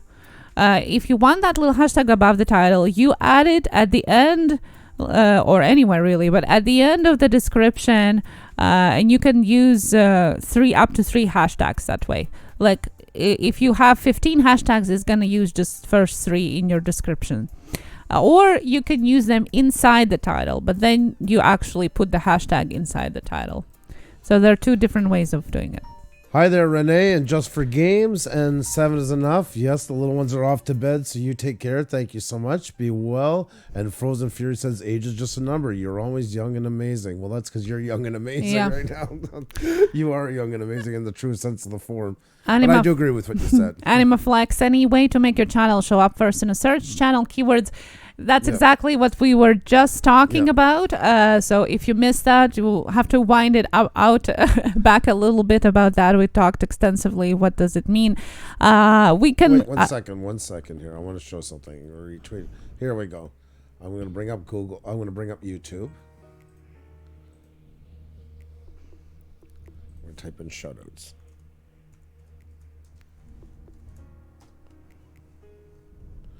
There it is, guys. That's what we were saying about hashtags. So if you type shoutouts into YouTube, 1, 2, 3, 4, 5. Yeah. Right there. Sometimes we're 4, sometimes we're 5. That's on the first page, and that's what typed directly into YouTube. That's what showed us that the hashtags were really working. Not hashtags, tags. Tags, excuse me. Now I'm getting, because I'm talking about hashtags a minute ago. And then we're jumping onto them. Yes, with the tags. And it is still a combination of everything. We created an icon for those that we keep. We stick with them. People know it. People are familiar with it. Title as well was a lot of optimization to work with those tags to find the right amount. And you can't copy that stuff, guys, because it won't work. You've got to find your own system that works for you. Yeah, because it is tailored to your audience, to the videos that you have, to videos that you had before. It's a whole bunch of variables. So just copying it from somebody is not going to work. You got to do the research for your own channel. Welcome, Story Dory. Awesome to see you. We had so much fun last night. It's nice to see you again. I'm going to throw in the chat the link that I have shared before, and I actually have included in the description as well, because people have been using it. So I thought I'm going to just share with everybody. I have, during all this exploration of YouTube thing, I have collected a collection of my personal go-to places and websites where I'm researching the tags and keywords. So if you're interested, just check it out. It's just my personal collection there, and check it out and see if some of that helps you. There's different kinds and for different purposes, but we'll save you time looking for that. Nomadic RV, hello. Hey, how are you? Always nice to see you. Good day. Oh my God, I gotta stop doing that. I'm just so addictive. I absolutely love your country. So. We added 2 new playlists trying to categorize videos better. Very good. By the way, please remember to add your videos to playlists, at least 2 playlists for each video. That definitely helps. So definitely can do that. And once again, guys, with playlists, if you're ever sending people videos, and I know a lot of you do, you want somebody to check out stuff like that. Sorry, but I'm done trolling. Oh, I didn't know you were trolling, Stacey. I didn't know you were still hanging out, but it was awesome to have you here. You be well, all right? Never even crossed my... You're so funny. You're so funny. Guys, if you want to send a video to somebody, I'm just taking our playlist up here. Let's see. As we always say, if you're going to send a video to somebody, don't send them the video. Send them one that's in your playlist. So go into here, say this is the one, okay? If you send them this link here instead of just the video, right after it, the next one's going to play automatically. That's the great thing. Playlists have so many uses. It's like the Swiss Army knife of YouTube. I kid you not. Everything from dressing up your home page to a great way for people to see more of your work, getting your videos more points in the AI's world. There's so many benefits to them. Lots of your own, guys. Be careful where you put them. But yeah, there is some real great benefits to doing it that way. Why 2 playlists? Isn't 1 playlist enough? Or did I miss it? Sure. It's 2 because it's cross-references each other. That's why at least 2. Yeah. So if you see our videos are always added to at least 2 playlists, if not more. It just cross-references it, so it's better for our searches. And then once again with the descriptions, with the keywords embedded in them. And we always say this, guys, you can't just... Years ago, we could do that. We could write all kinds of gibberish sentences. I remember in HTML pages, the big thing was you'd have like a page, this like, say, 8 inches long of actual text, and then like 2 feet long of text written in black on a black background with every bit of gibberish possible. It doesn't fly today. It has to make sense. It has to be coherent. The AI will pick up onto it, and it could actually blackball you for doing it. So make sure all those sentences make sense. Get them in there, but do it properly, because it is watching and it is grading you on it. And blackballing does exist, and that's not some myth. It actually does for a lot of different things. Everything from plagiarizing, doing what I just mentioned, buying views, all those things. And what happens is just you don't know what happened. It just starts that you're wondering why you used to get so many views and now you're getting almost none. It's because it's basically just discredited you as not great content for somebody searching, and you just fall to the bottom of the algorithm search. So it's as simple as that. It's cut and dry, it's cold, and that's the way they do it. So it's not worth it. It's not worth to cheat the system. It's better off to do it properly, put the time into it. Yes, it is time consuming. Yes, you won't see the benefits immediately, but if you really want to be on YouTube, the whole thing has got to be thinking long term. It's the only way that it really pays off. Oh yes, it's definitely a long run. You gotta think ahead, for sure, definitely. Matt Batcock Oregon. Hey, hi. how are you? View bots. Yeah, well, that is not gonna really work on a long run either, because what happens, is you shoot up because if somebody decides that they want to buy views, okay, and I mean some people do. But the thing is that it shoots up, and it's great for the video that you're using it. But again, it's a long run. If you want to do it, you're gonna have to do it for a long time, because if you don't, it right after it shoots up, it drops down, and it right away shoots the flags up and ding ding ding to all the AIs. It's like what's going on? Nobody likes their content anymore. And it's bad. It's worse than having few views is having this huge dip. That's worse, because it's right away sends the bells and whistles that something is wrong. People don't like the content. It's boring. They don't watch it anymore, and it gets shoved away. So unless you're ready to buy it for a long time till you actually gain the views, I don't think it's worth it. And I cannot stress this enough. Most of us know what happens to companies when they're hurting. They want to save dollars. And I've heard people say, yes, but this one actually does have real viewers that go and watch them. And there are some that do. Well, there's a 2-part answer to that. That's, first of all, it is true for some. But the algorithm starts to realize over time a pattern of coming from certain IP addresses. But more than that, a lot of companies, when they're starting to lose money, They want to cut corners. And they say that, and guess what? Here's a big shocker. They lie, and they do it from a bot. So you just went and paid for all of them, and you realize they're all coming from Tanzania or somewhere like that. First of all, it doesn't help you anywhere for the advertising, the revenue, nothing, because you get lower dollars for any place, or not that you get much to begin with. But that also means it deprioritizes your video. And it can tell right away something's wrong. Nobody's that interested in your videos from Tanzania because they haven't watched them in the past. And there's your blacklist right there. It is that easy to happen. It's just not worth the chance. I've had an entire channel get deleted for no reason. Do you think that it was the result of me using actual songs in the vids? Yes, that is possible. And depending, but you would have gotten strikes. You would have been notified by them. That's what there was the answer too. That most likely you got 3 copyright strikes, and that's when you get the way out. Maybe you can show quickly how to check if the song is copyrighted on the audio library. I love that. Frozen Fear. I have to read that. Buying views is no different from eating 20 Kit Kat bars before running a long distance track race. That is very so true. Awesome. I love that. Yeah, very true. I hope nobody got that too badly. Bless you. Thank you. So if you can show people how to check if the popular song is available for use or not. Okay, I'll bring it up. This time I'll not open it up on our analytics page.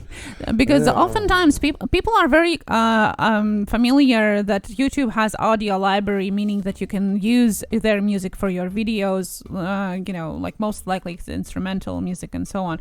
But what they don't know, most of people, or very few though, that you can actually check popular songs and see if you can use it. Lots of them you can use it. You'll be surprised. Lots of them you can use and share the profits, or you can use but with a certain reference. So it's not like, well, if it's I'm just guessing now, but if it's a Taylor Swift song, well, I can't use it at all. Or it's AC/DC, well, it's forbidden. No. Again, do the research, check before you use it, if you can, and how you use it. And Andrew's going to show it. Oh, thank you. This is under your Creator Studio. Go to Create. The first one, of course, is Audio Library. This is where you can find your music that you can use. I'll just mention that quickly while I'm here. There's all different things to pick from. You can search by attribution. That means if you have to mention where you got it or not, if you do, it will be mentioned. Mood, genre, instrument, duration. There is not always the greatest music there, but surprisingly, sometimes you do find some that actually do work. Also, there is sound effects as well. Then we go to music policies right underneath it. And this is what Xenia was talking about. Well, let's just look right here. We have Dr. Dre, the next episode. Let's see. This song is not available for use in YouTube videos. So you have your answer right there. Now, let's see. I look like the biggest Metallica fanboy. I don't know why they keep coming to me only when I'm in here. So I guess spelling it properly would be a great start. There we go. So, there, Enter Sandman by Metallica. Say we want to use that song. We go underneath of it. Oh, there's our wheel song came up in the mix. So there's a great example, guys. So Enter Sandman. If you're using the song playback just the way it is, you can't monetize it. You can still use it. You won't lose your video, but they will get the money from it. If you perform a cover, you're eligible for revenue sharing. So this means you're okay to use it. Whereas before, where you just it will blatantly tell you if you can't, and this can save your channel, guys.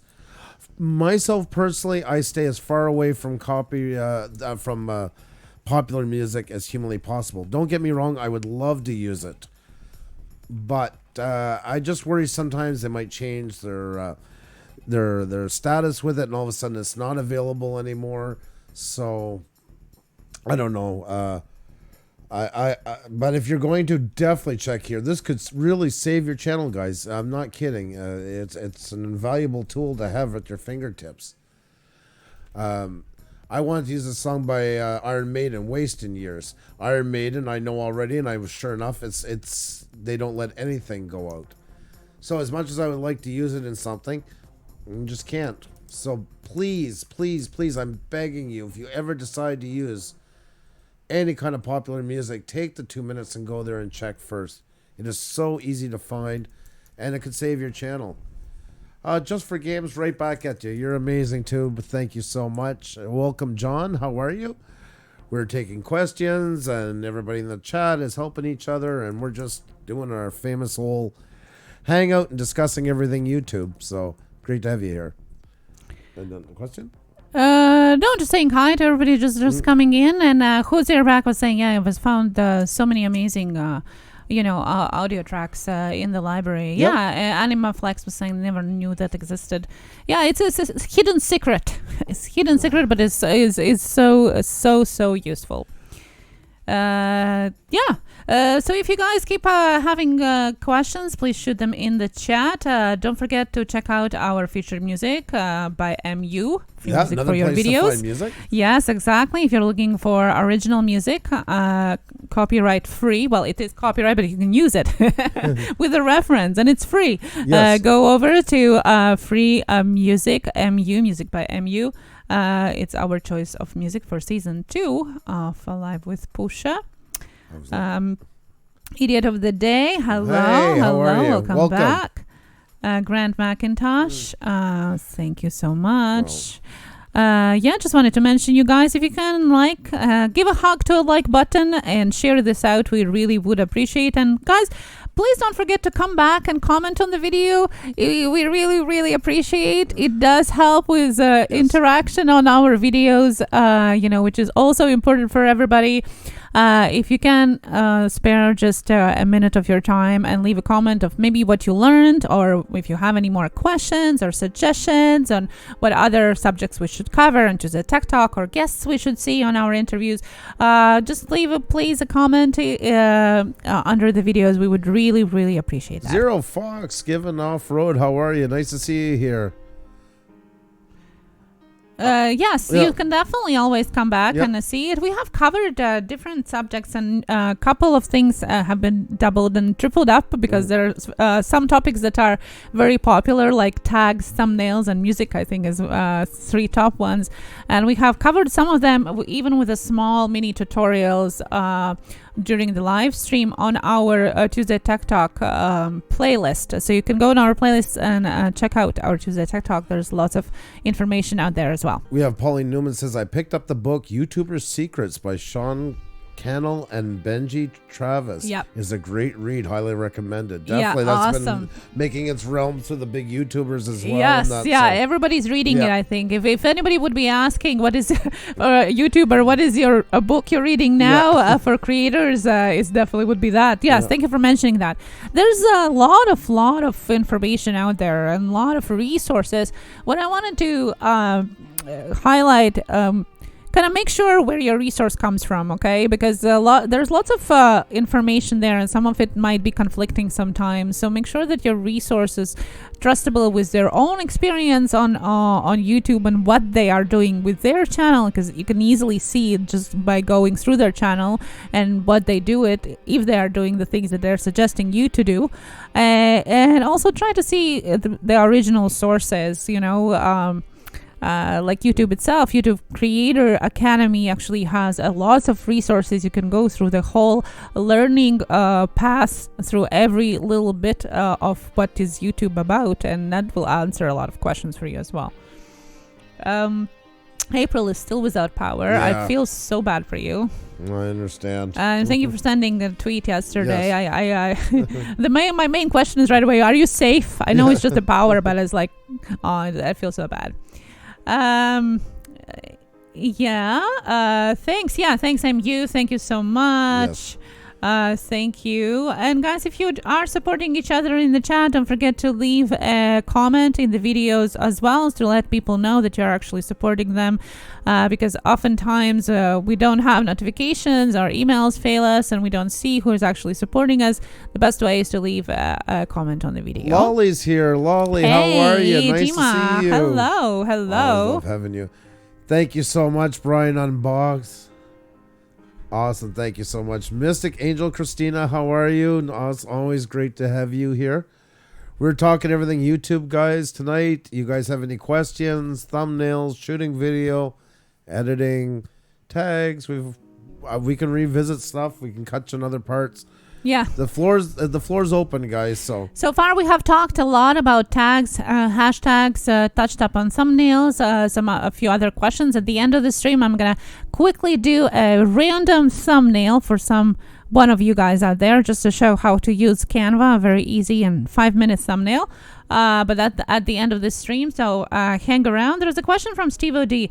I've been getting asked to go live. I would like to do the Hangouts with more channels on live with me, but don't know how. How do you do live with up to 10 channels on with you at one time? Please help.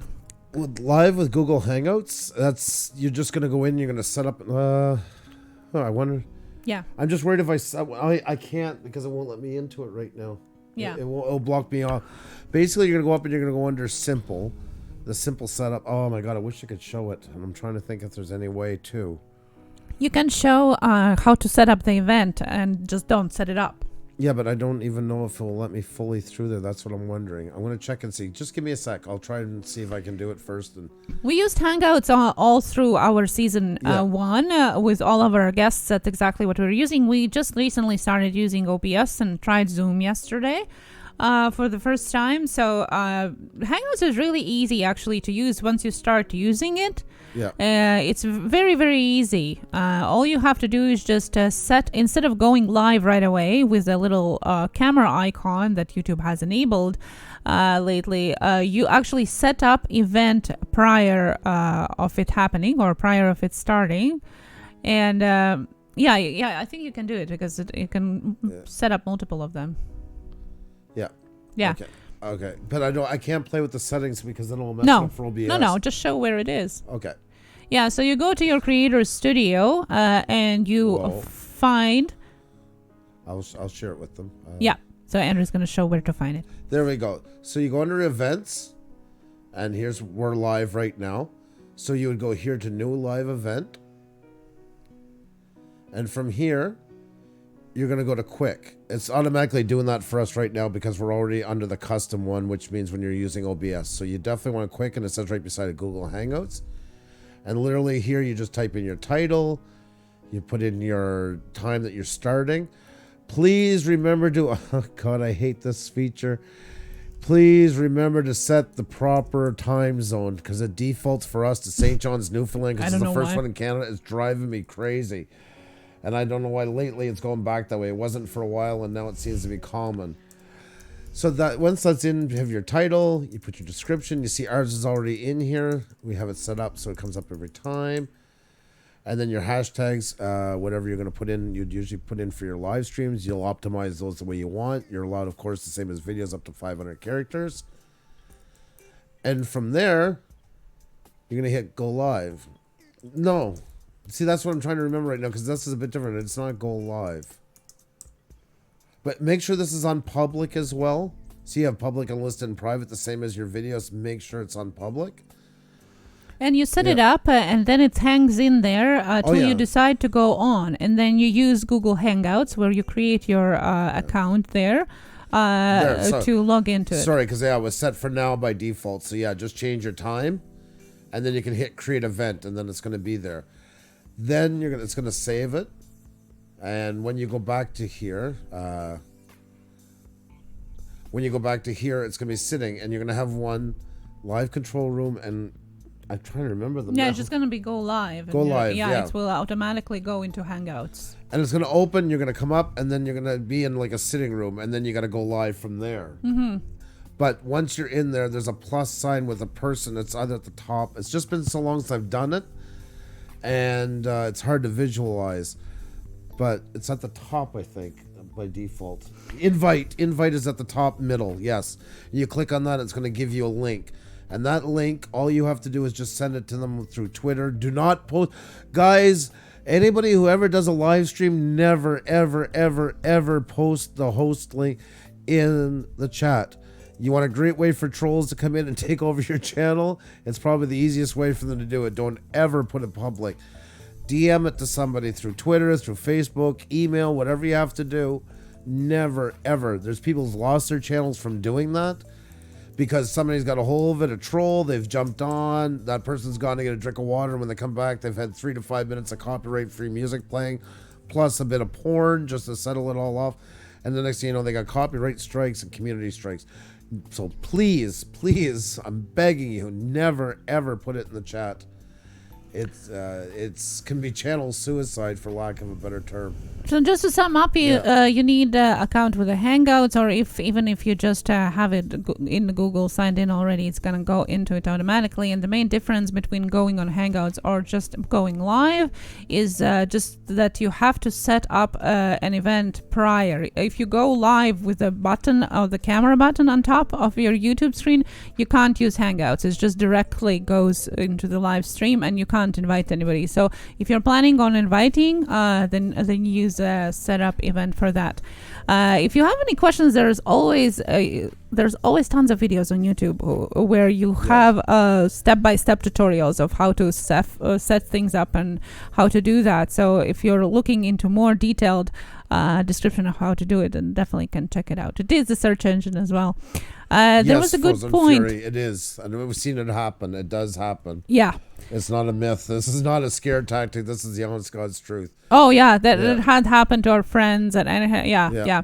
April says, "Oh, you mean I can set a live stream as private? Yes, I can do my coaching calls that way for watch time and save it for me to catch phrases when I'm brilliant." Yeah, you can have the 3 different things. You can have them unlisted, and have them private, and have them public. But private, I don't think will count. Unlisted will. Exactly. Yep. You're very correct. Exactly. You can unlist them, and that way it's only going to be accessible to those who have the link.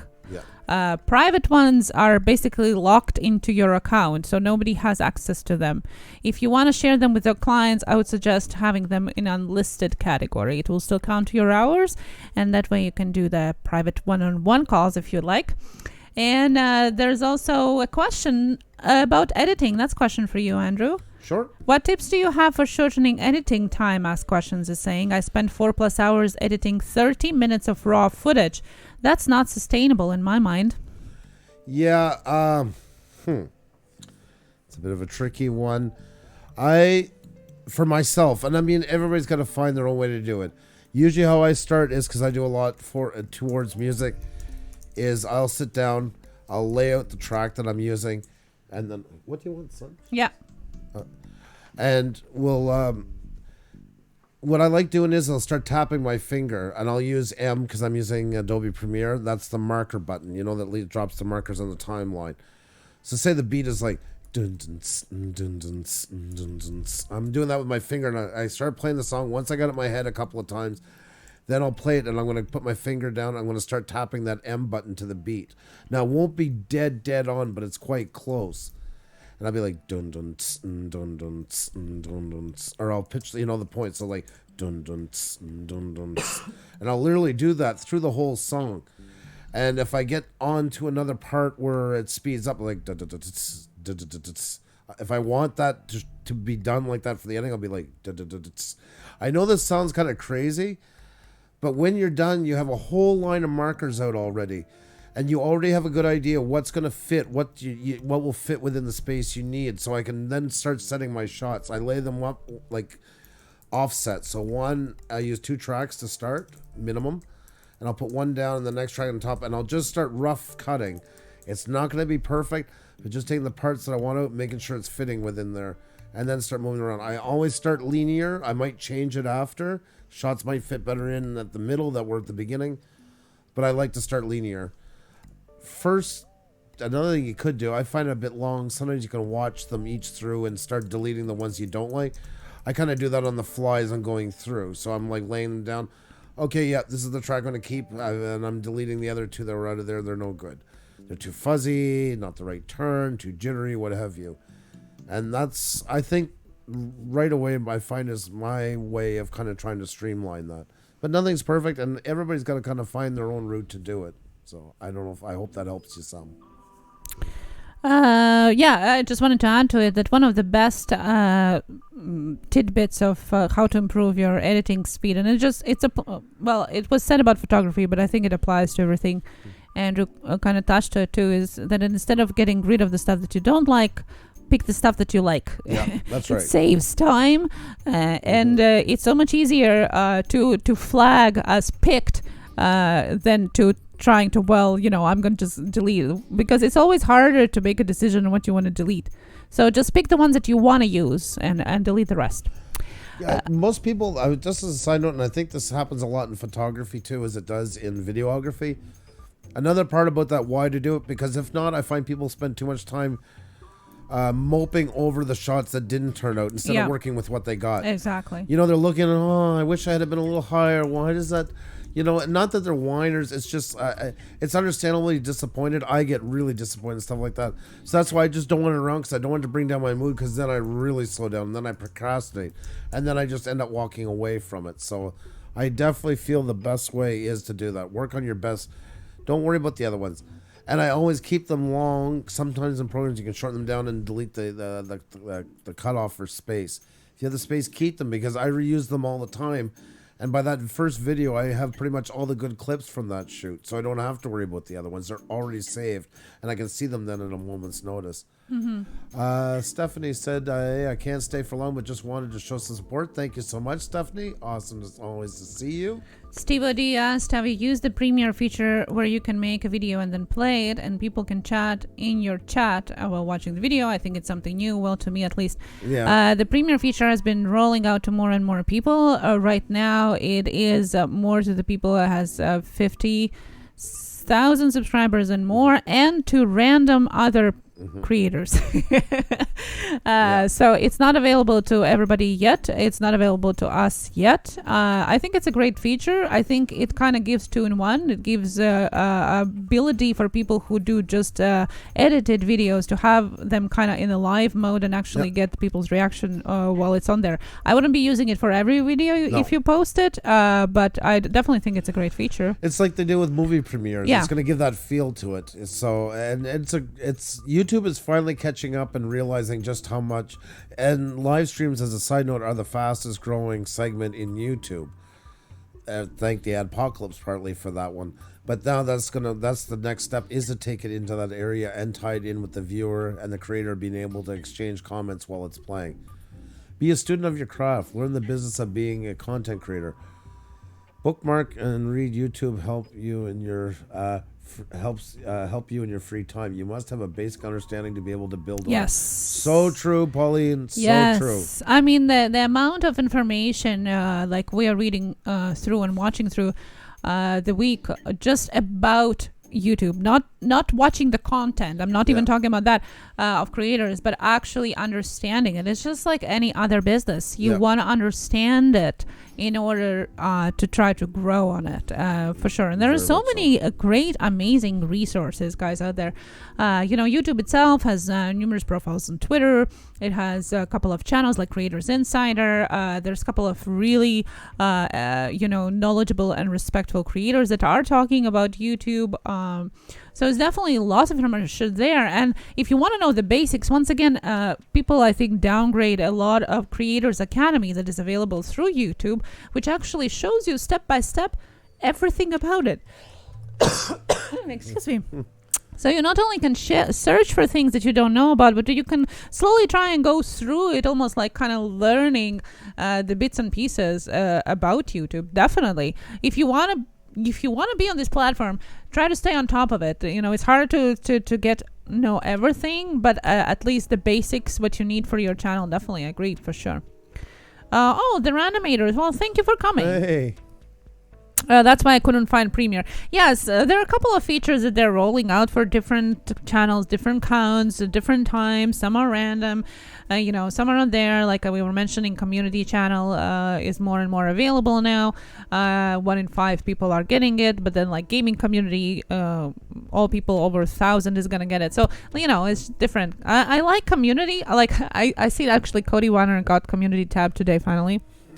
And I commented on it, and then I thought I said, one more place to put your energy at. But really, it is one more wall, one more social media place where to interact. I mean, it's really hard sometimes to get a grasp of all of the social media you have to be on. So I don't know if it's such a good idea, but maybe it is. We'll see in the long run. I am looking forward, though, to try them out. Why not? And more engagement with people, more connection on a personal level. Do you want to make a cup of tea for that cough? Yes, thank you so much, and sorry about that. It's from all that talking. I don't know where our Green Bay Wacky suggested that you always should have something hot to drink, and you should have cough drops in hand when you do live streams that are longer. Honey. And honey, and I don't know where our cough drops are. Our son, and thanks to him, is providing us coffee. But thank you for caring. I'm in the middle again. Oh, lurking. Yeah, we love lurkers. We always appreciate. As I was saying on Twitter, I forget who did I have a conversation with on Twitter, but it was something about lurking, and I said I appreciate even if you're lurking. You're always welcome. and then the person said it's always good to know, so I can lurk officially now. So yeah, so hi to all the lurkers as well. Say pickles every time I join the stream.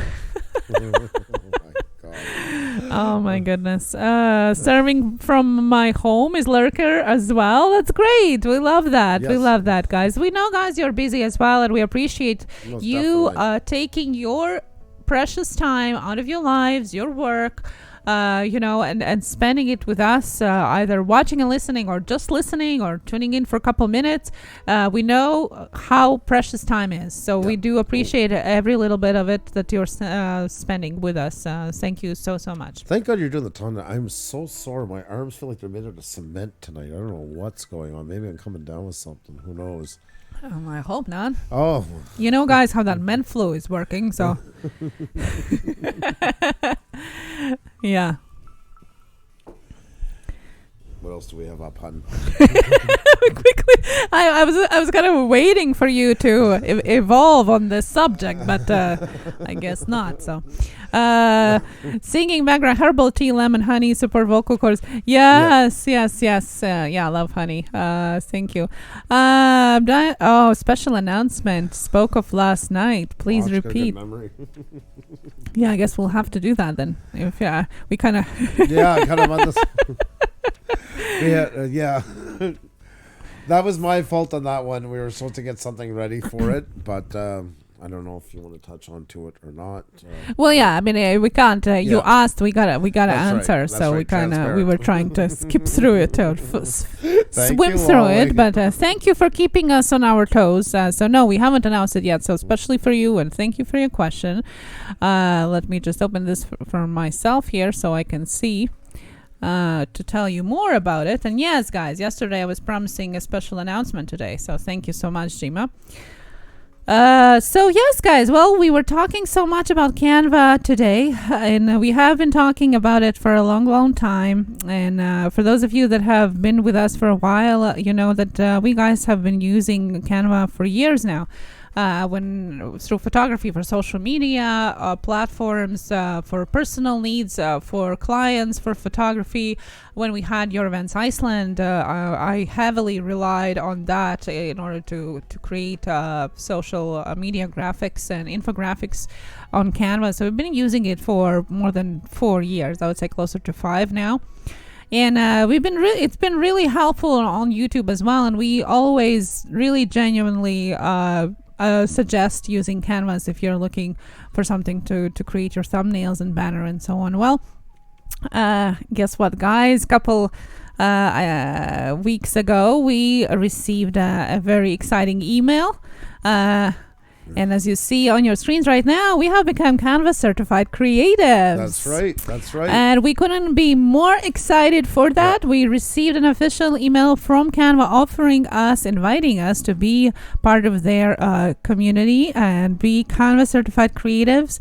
What it means for us and for you guys, that we will get special new information about all the newest releases and all the newest features on Canva. You're going to be able to ask us questions about Canva, how to better do things on Canva. We will have direct access to their support and technical team if you have any problems there. There is going to be also exclusive perks and possible discounts for people that want to sign up for work purposes. So there's going to be a lot of things coming up as we evolve this relationship with Canva. But we couldn't be more exciting. Yeah, exactly. You know, really, it's our first official bigger brand offer, and we couldn't be more excited for Canva be it, as we have really been working with it for years now, and we're truly suggesting what we found useful for us. So we're happy to share the knowledge that we're going to gain from being kind of a certified creative with you guys. So that's our big news that I wanted to share you. And we were so excited. We were so excited when we received that email. I couldn't believe that. So very, very, very excited, and very excited for what to come new with that. So. Well, thank you so much. Thank you for all the congratulations. Yes. It's very kind of you guys. Yeah, no, it's going to be exciting. It's nice to start building more bonds with these brands and stuff like that. So it's kind of it's helping our channel evolve, which is really cool, as well as being it's a product that we truly endorse. So that's a great feeling about it. You know, it's not just something off the shelf. We really do practice what we preach with it. So yes, definitely, exactly. It's great that you have, you know, we have been working for years with it, and then it comes afterwards. It's not something new that we're suggesting for you to try. We have been suggesting for you to try it even before this, you know, so we can truly keep doing that, but with if insight into what to do, how to do. With by the way, Canva 2.0 is available right there. So if there's a transition questions or things like that, as we try to learn more about it as well ourselves, we're definitely going to be able to share that with you. So firsthand. So to say, access to Canva. Yeah, that is very cool. Very exciting, and thank you so much. There was a question that I wanted to. Cardoso said, "Do you think YouTube will ever have the feature to replace a video file? Have a few videos that I wish I could change a few things on." There's been talk about it, but I have my doubts, and I have my theory of why. Do you want to say anything first before I say my tinfoil hat theory? No, I really don't think they're going to be doing it. I wish sometimes, but I don't think, because it's just going to be too hard to manage. Maybe for bigger channels it is a feature, or will be. I'm not sure. I don't think it would be a populated thing. I think if anything, it will apply to the million over crowd. Yeah. For the simple reason is it's such a strain on the servers already. They can't even keep up as it is. And most of these go into farms, and they're sitting there waiting for the odd time they're pulled up. And I would be very surprised if that changes. So yeah, I'm thinking if they do it, I mean, they can do it. It's not impossible. Yeah. But it's definitely going to apply. If they do it, it's going to be something like a huge perk. I'm saying 1 million up, just because they don't want to be bothered with too many the hassle. I still say that eventually probably YouTube is going to be starting to charge about videos. Yeah. They're not. No, there haven't been any mention anywhere. Exactly but, before. But I really think because Vivo. Yep. Vimo. I can never pronounce it. Vimo. Was completely free, and it was high resolution videos back then when it wasn't as available on YouTube, and then they slowly transitioned into paid features. So I hope it doesn't happen, but there's only so many servers there can be to hold up all these billions of videos. Guys, we're at the top of the hour, and it's that time to ask you guys if you can help us out. If you haven't hit that like button, please do. If you can tweet this out, Xenia will hit you up with the link in the description. That really, really does help us out. You can tell a friend or two to come on over. They're talking all kinds of things YouTube, and they're making a little bit of sense here and there, and they're kind of fun to listen to. That would really help us out a lot. And if you're new here and you haven't hit the subscribe button, or as you've seen some have already, I hope you guys are leaving a message on one of the videos, so after the live stream we can check you out, and it's awesome to have you here. We are discussing everything YouTube. On the last hour of the evening, Tech Talk Tuesday. It's so much fun doing this. It really is. Yeah. I love it. It's more quaint. It's more the chat, and everybody's involved into it. Everybody's got their opinion, and that's what it's about, guys. This is a co-op. You don't have wrenches for no reason. The point is, it is equal a co-op, and we discuss it all together. And we're really, really, really do enjoy hearing you guys' thoughts and views and stuff, as well as your questions. So keep them coming. Love getting them from you guys. You guys are the show tonight. So I'm getting so excited. I'm only 3 away from 400. That's awesome, Corey Survival. Keep it up. Keep it up. I love that thinking, everybody. I love that spirit. I have Premiere enabled. I just noticed Super Chat is able to be enabled. Did that appear after 1,000 subscriber, or is it tied to monetization and only usable after you monetize? Yes, we've got caught in that as well, remember? Yeah. The same thing. Premiere enabled. Okay, so Premiere might be enabled. We don't have it. As I said, it is mostly for 50 and up, and for random users across the board. So you're the lucky one then. Yeah. And congrats on that. And Super Chat is able to enable once you get into YouTube partnership. Being YouTube partnership and monetizing your videos are actually two different things, guys. Yes.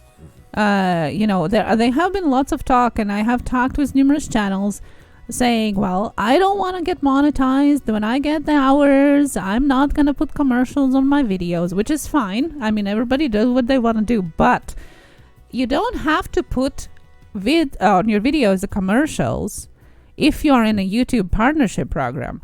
All that means in a YouTube partnership program that you have ability to monetize them. You have ability to enable Super Chat. You have ability to enable a couple other perks that are out there that are only available for being a partner. That's right. And you don't have to put commercials. You just don't monetize your videos. That's all.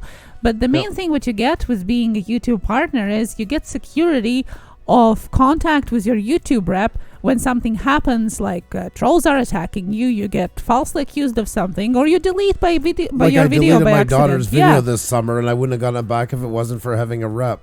And guys, I want to take one thing out. There's also nothing wrong with monetizing your videos. It's all right if you don't. There's nothing wrong with it either. Just remember that YouTube wants to make money, and they will push them more if you're monetized.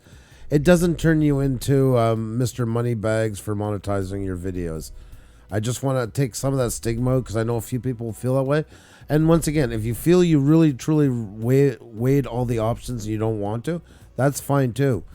We just noticed almost immediately after doing it, we got an extra push on stuff. Yeah. It's not gigantic. You're not going to go from 40 views to 2 billion. No. But every little bit helps. And funny thing is that when you ask, and there have been numerous questions, numerous times in different videos, when you ask a YouTube headquarters, so to say, do monetized videos get more push? They say no. Yeah. It's not because it's not monetized. It's more advertised videos, right? So it's not that they're monetized, it's because they're more advertiser friendly and they're more advertisement on it. So it depends how you ask the question is their answer, basically.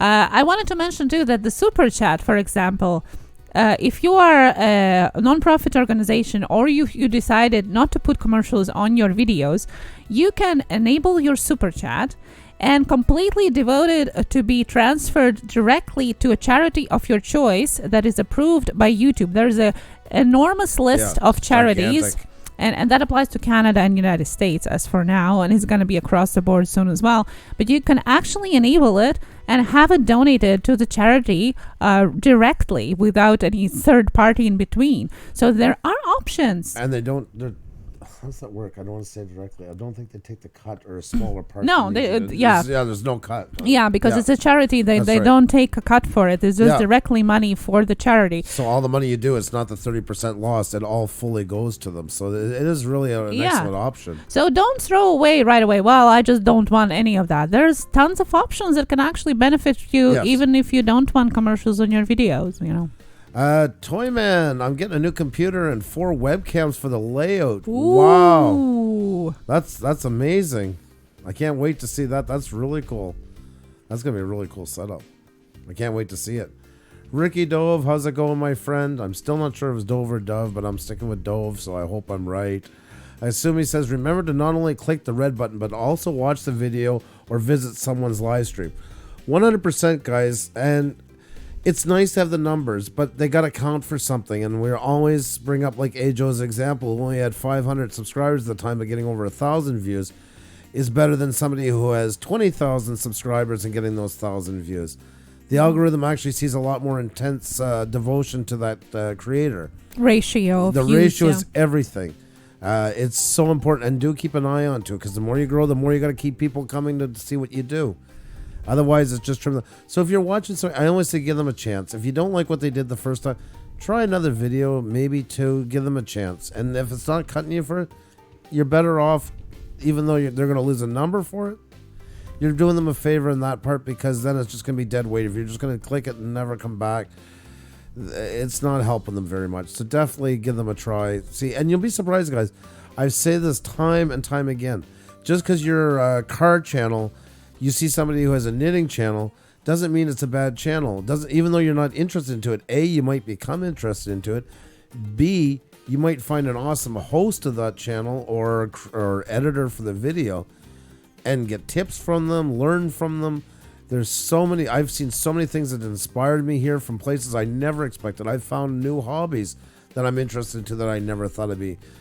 It's so important to give things a try. Don't judge a book by its cover. I've learned that time and time again in here, because people really do surprise you. There's some very creative.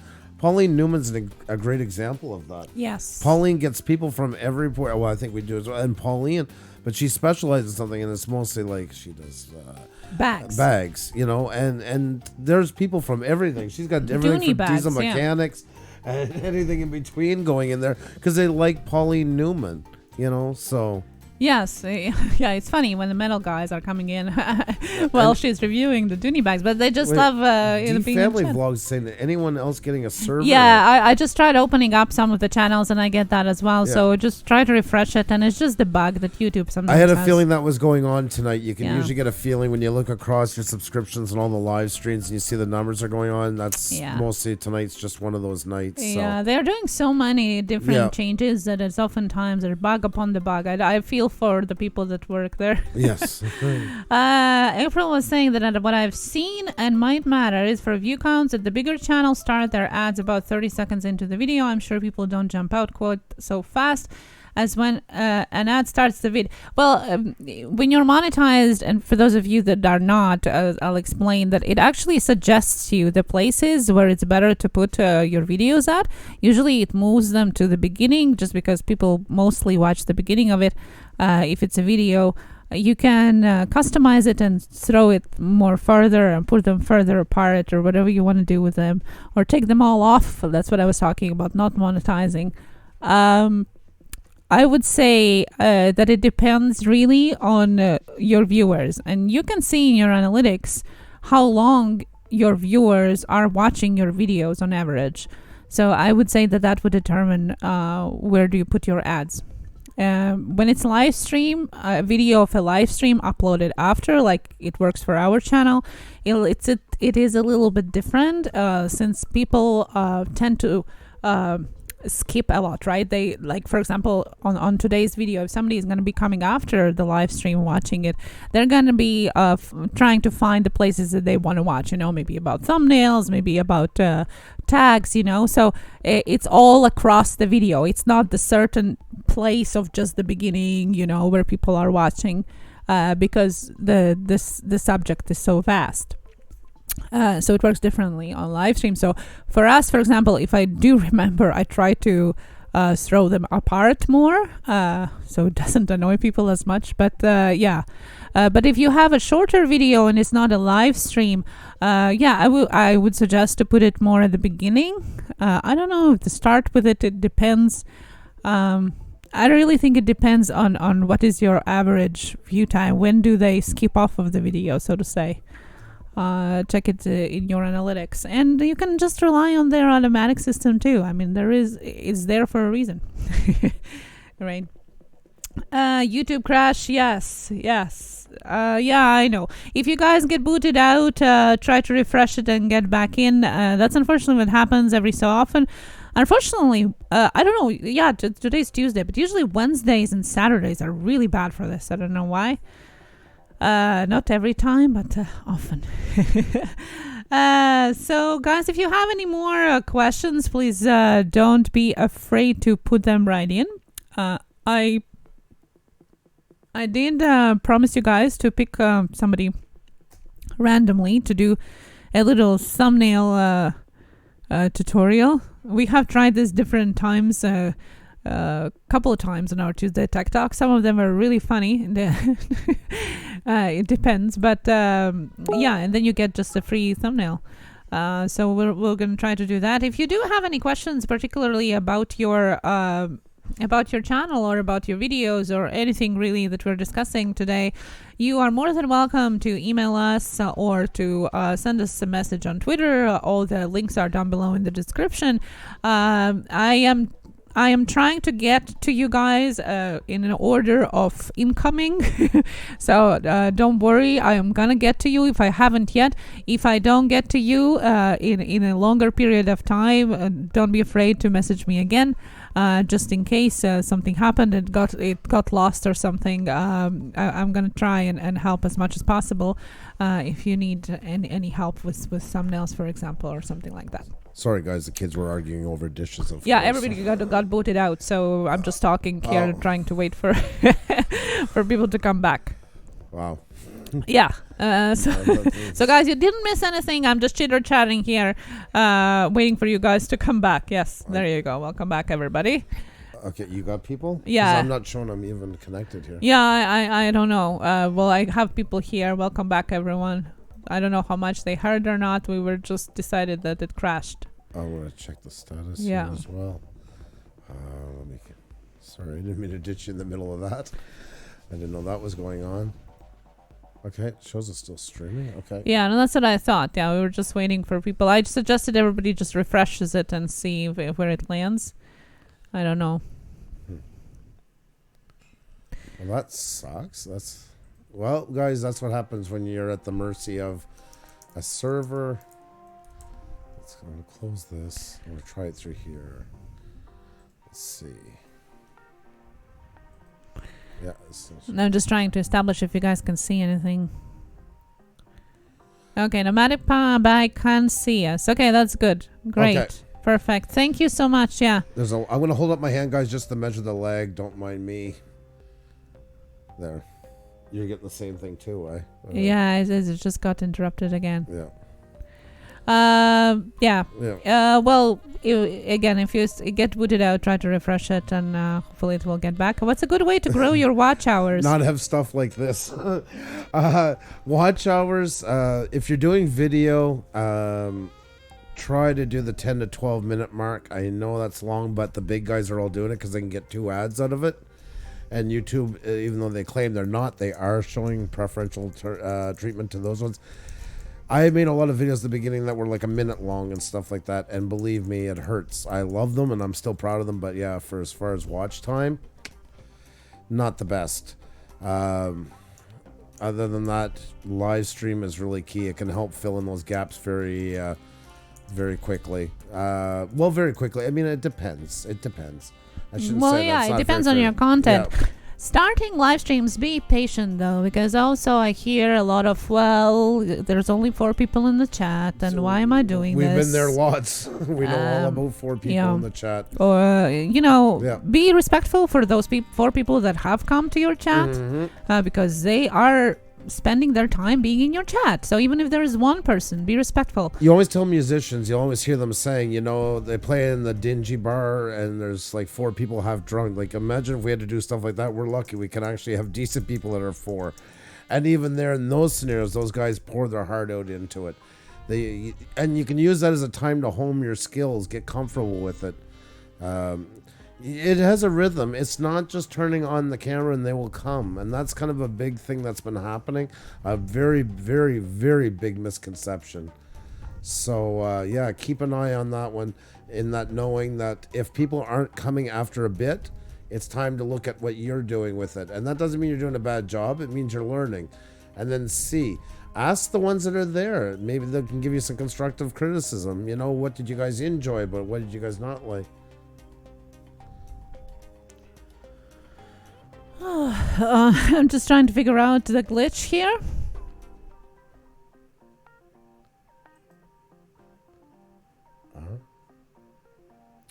No, it's just the YouTube itself is crashing. The whole thing. Okay. The YouTube. That was scary for a second. No. It's the whole thing. I can't even open any other people's channels. I don't know, guys. If you can still hear us, keep trying, keep going. Yes, we're trying. I know if you can't hear us, tell us, as I put in the chat already. I can't even open your guys' channels up. I don't know what's going on. Hope it's just some kind of weird glitch here. Well. Oh, thank you so much. There's a PayPal from Hazel. That's Thank what she's talking about. you. Wasn't- Yes. Hazel, thank you so much. We'll have to. Yes, thank you. We do appreciate for your PayPal donation. Thank you. Yeah, so continuing on while we're trying to understand this issue, which I think it's a YouTube overall thing because I can't even open anybody's channels right now. I was talking about people live streaming. Yes. If you're worried about live streaming, the best way to try yourself out is to go on somebody's panel. So if somebody else that already is doing the live streams, are having open panel, so to say, or open mic, and they're inviting people on, just jump on it because it's less stressful. It's for everybody. It's less stressful and it's easier to get adjusted to understand how it works, especially if there are a couple of people on the panel. It's always a good initiation, so to say, before you try yourself. And if you try it yourself, just maybe get a one or two friends, tell them that you're going live and make sure that they come, so you don't have to worry that nobody's going to come, so at least you know that at least somebody's going to be there. But the best thing to do is just try. We were worried sick about it because we never really wanted to do that. We weren't planning to do that, and so just gotta jump in it with both feet. One sec. Yeah, the YouTube glitch is really bad here. I don't know what's really going on. We're still trying to see here. I really think it's a YouTube thing. It's nothing on our side, guys. I apologize for that. I hope you can still hear us. There you go. Okay, well, there's no point of showing you how to make thumbnails, isn't it? Yes, exactly. You can't yes. Well, I really think it's something on YouTube. Maybe something happened. Drawing. I can't leave a comment or I go live at for. Okay. Okay. Yes. Yeah. No. Can't do anything right now. Can't support anybody really because it's just crashing. Well, thank you guys for sticking around with us and trying here. I can't even refresh the page. Yeah. Monkeys. I like those monkeys. God. Yeah, on the phone either. It doesn't work on the phone. It doesn't work on anywhere. Yeah. I don't know where Andrew went. Andrew, they can't open anything on their side either. Sorry, guys. YouTube has gone down. Yes. That's right. Let's see. Twitter. Let's see, guys. Everybody can't open nothing. Yeah. Nobody can open anybody's channel. Nothing works for no one. So let's go on YouTube and let's see what YouTube team has to say. Let's see. Okay. There's nothing there. Team YouTube. That's the best way to know is go on Twitter and see what updates they have there. Okay. Like, nothing there. My goodness, they've been really behind. YouTube. They're usually pretty good at it. There we go. Tech. Please, for all, don't go back to it. You're doing so well. Just love that cake. Okay, Team YouTube. Well, do you guys? We could tweet at them. What do you think? Why not? Yep. Why not? Okay.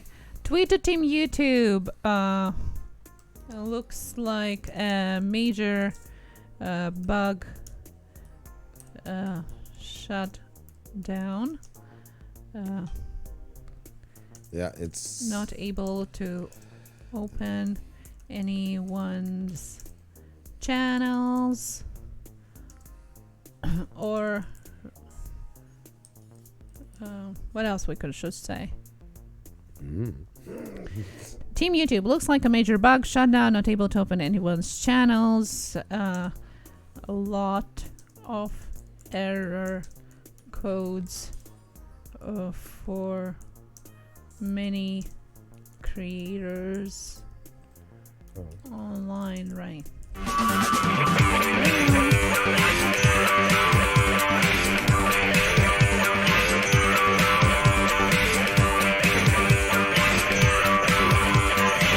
Hey guys, I guess just talk to so well if you go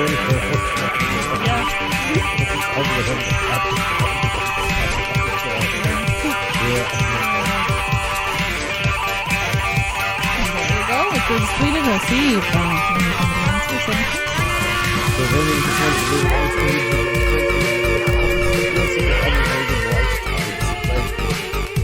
Yeah, no, I know. I started, because I started, as you guys come in, especially those new people, we always check what they're telling about and stuff.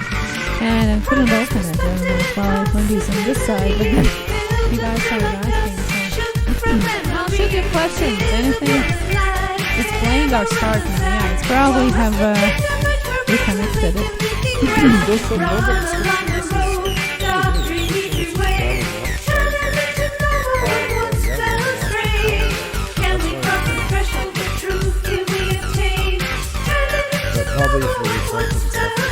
Oh, why does it show that we're live for 33 minutes? Oh, okay. Yeah. I don't even have it on here, like it closed itself. I only have a chat open now. And I have this video is unavailable screen. But can you hear it?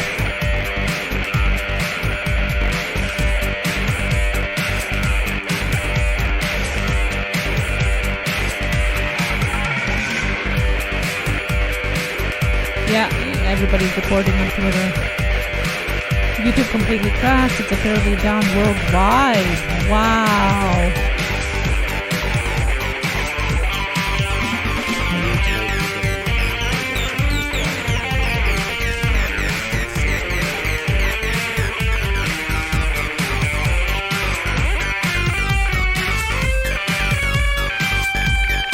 Well, we're going to give you latest updates.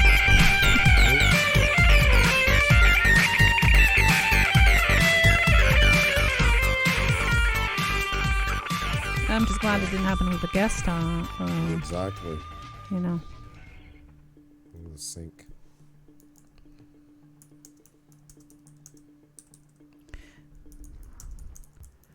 Yeah, somebody pressed the wrong button.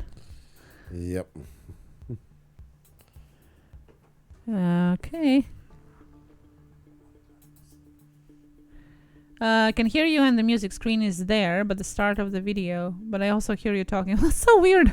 I know. I'm watching to see whether the watch hour if it goes up again because it has gone up since I sat down. Yeah. And I'm curious to see I'm because trying then to we'll know what find kind of.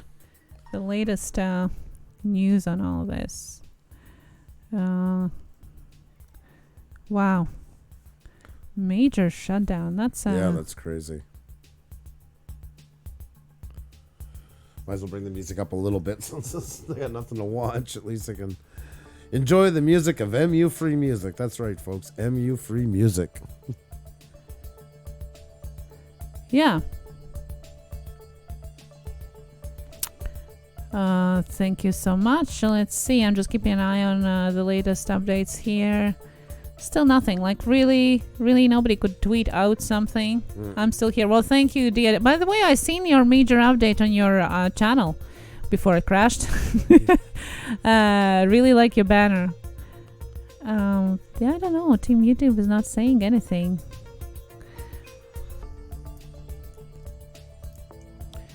Maybe they're taking down internet. It's all music stopped. Audio is only you now. In case. Oh, that means we're getting.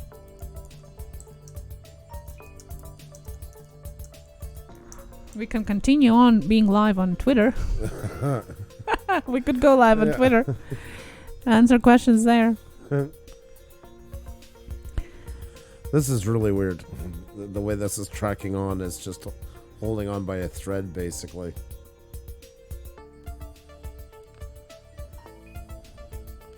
Yeah, see, it's just showing one in the stream. Yeah, I think we're disconnected. 9:30. Yeah, 9:30. It's kicking us. Yeah. Can go live on Twitter now. And hit the. Can if you want. Well, we can try. All right, so I'm going to shut this down. We're agreeing? Yeah. Yeah. Just making sure we're in agreement.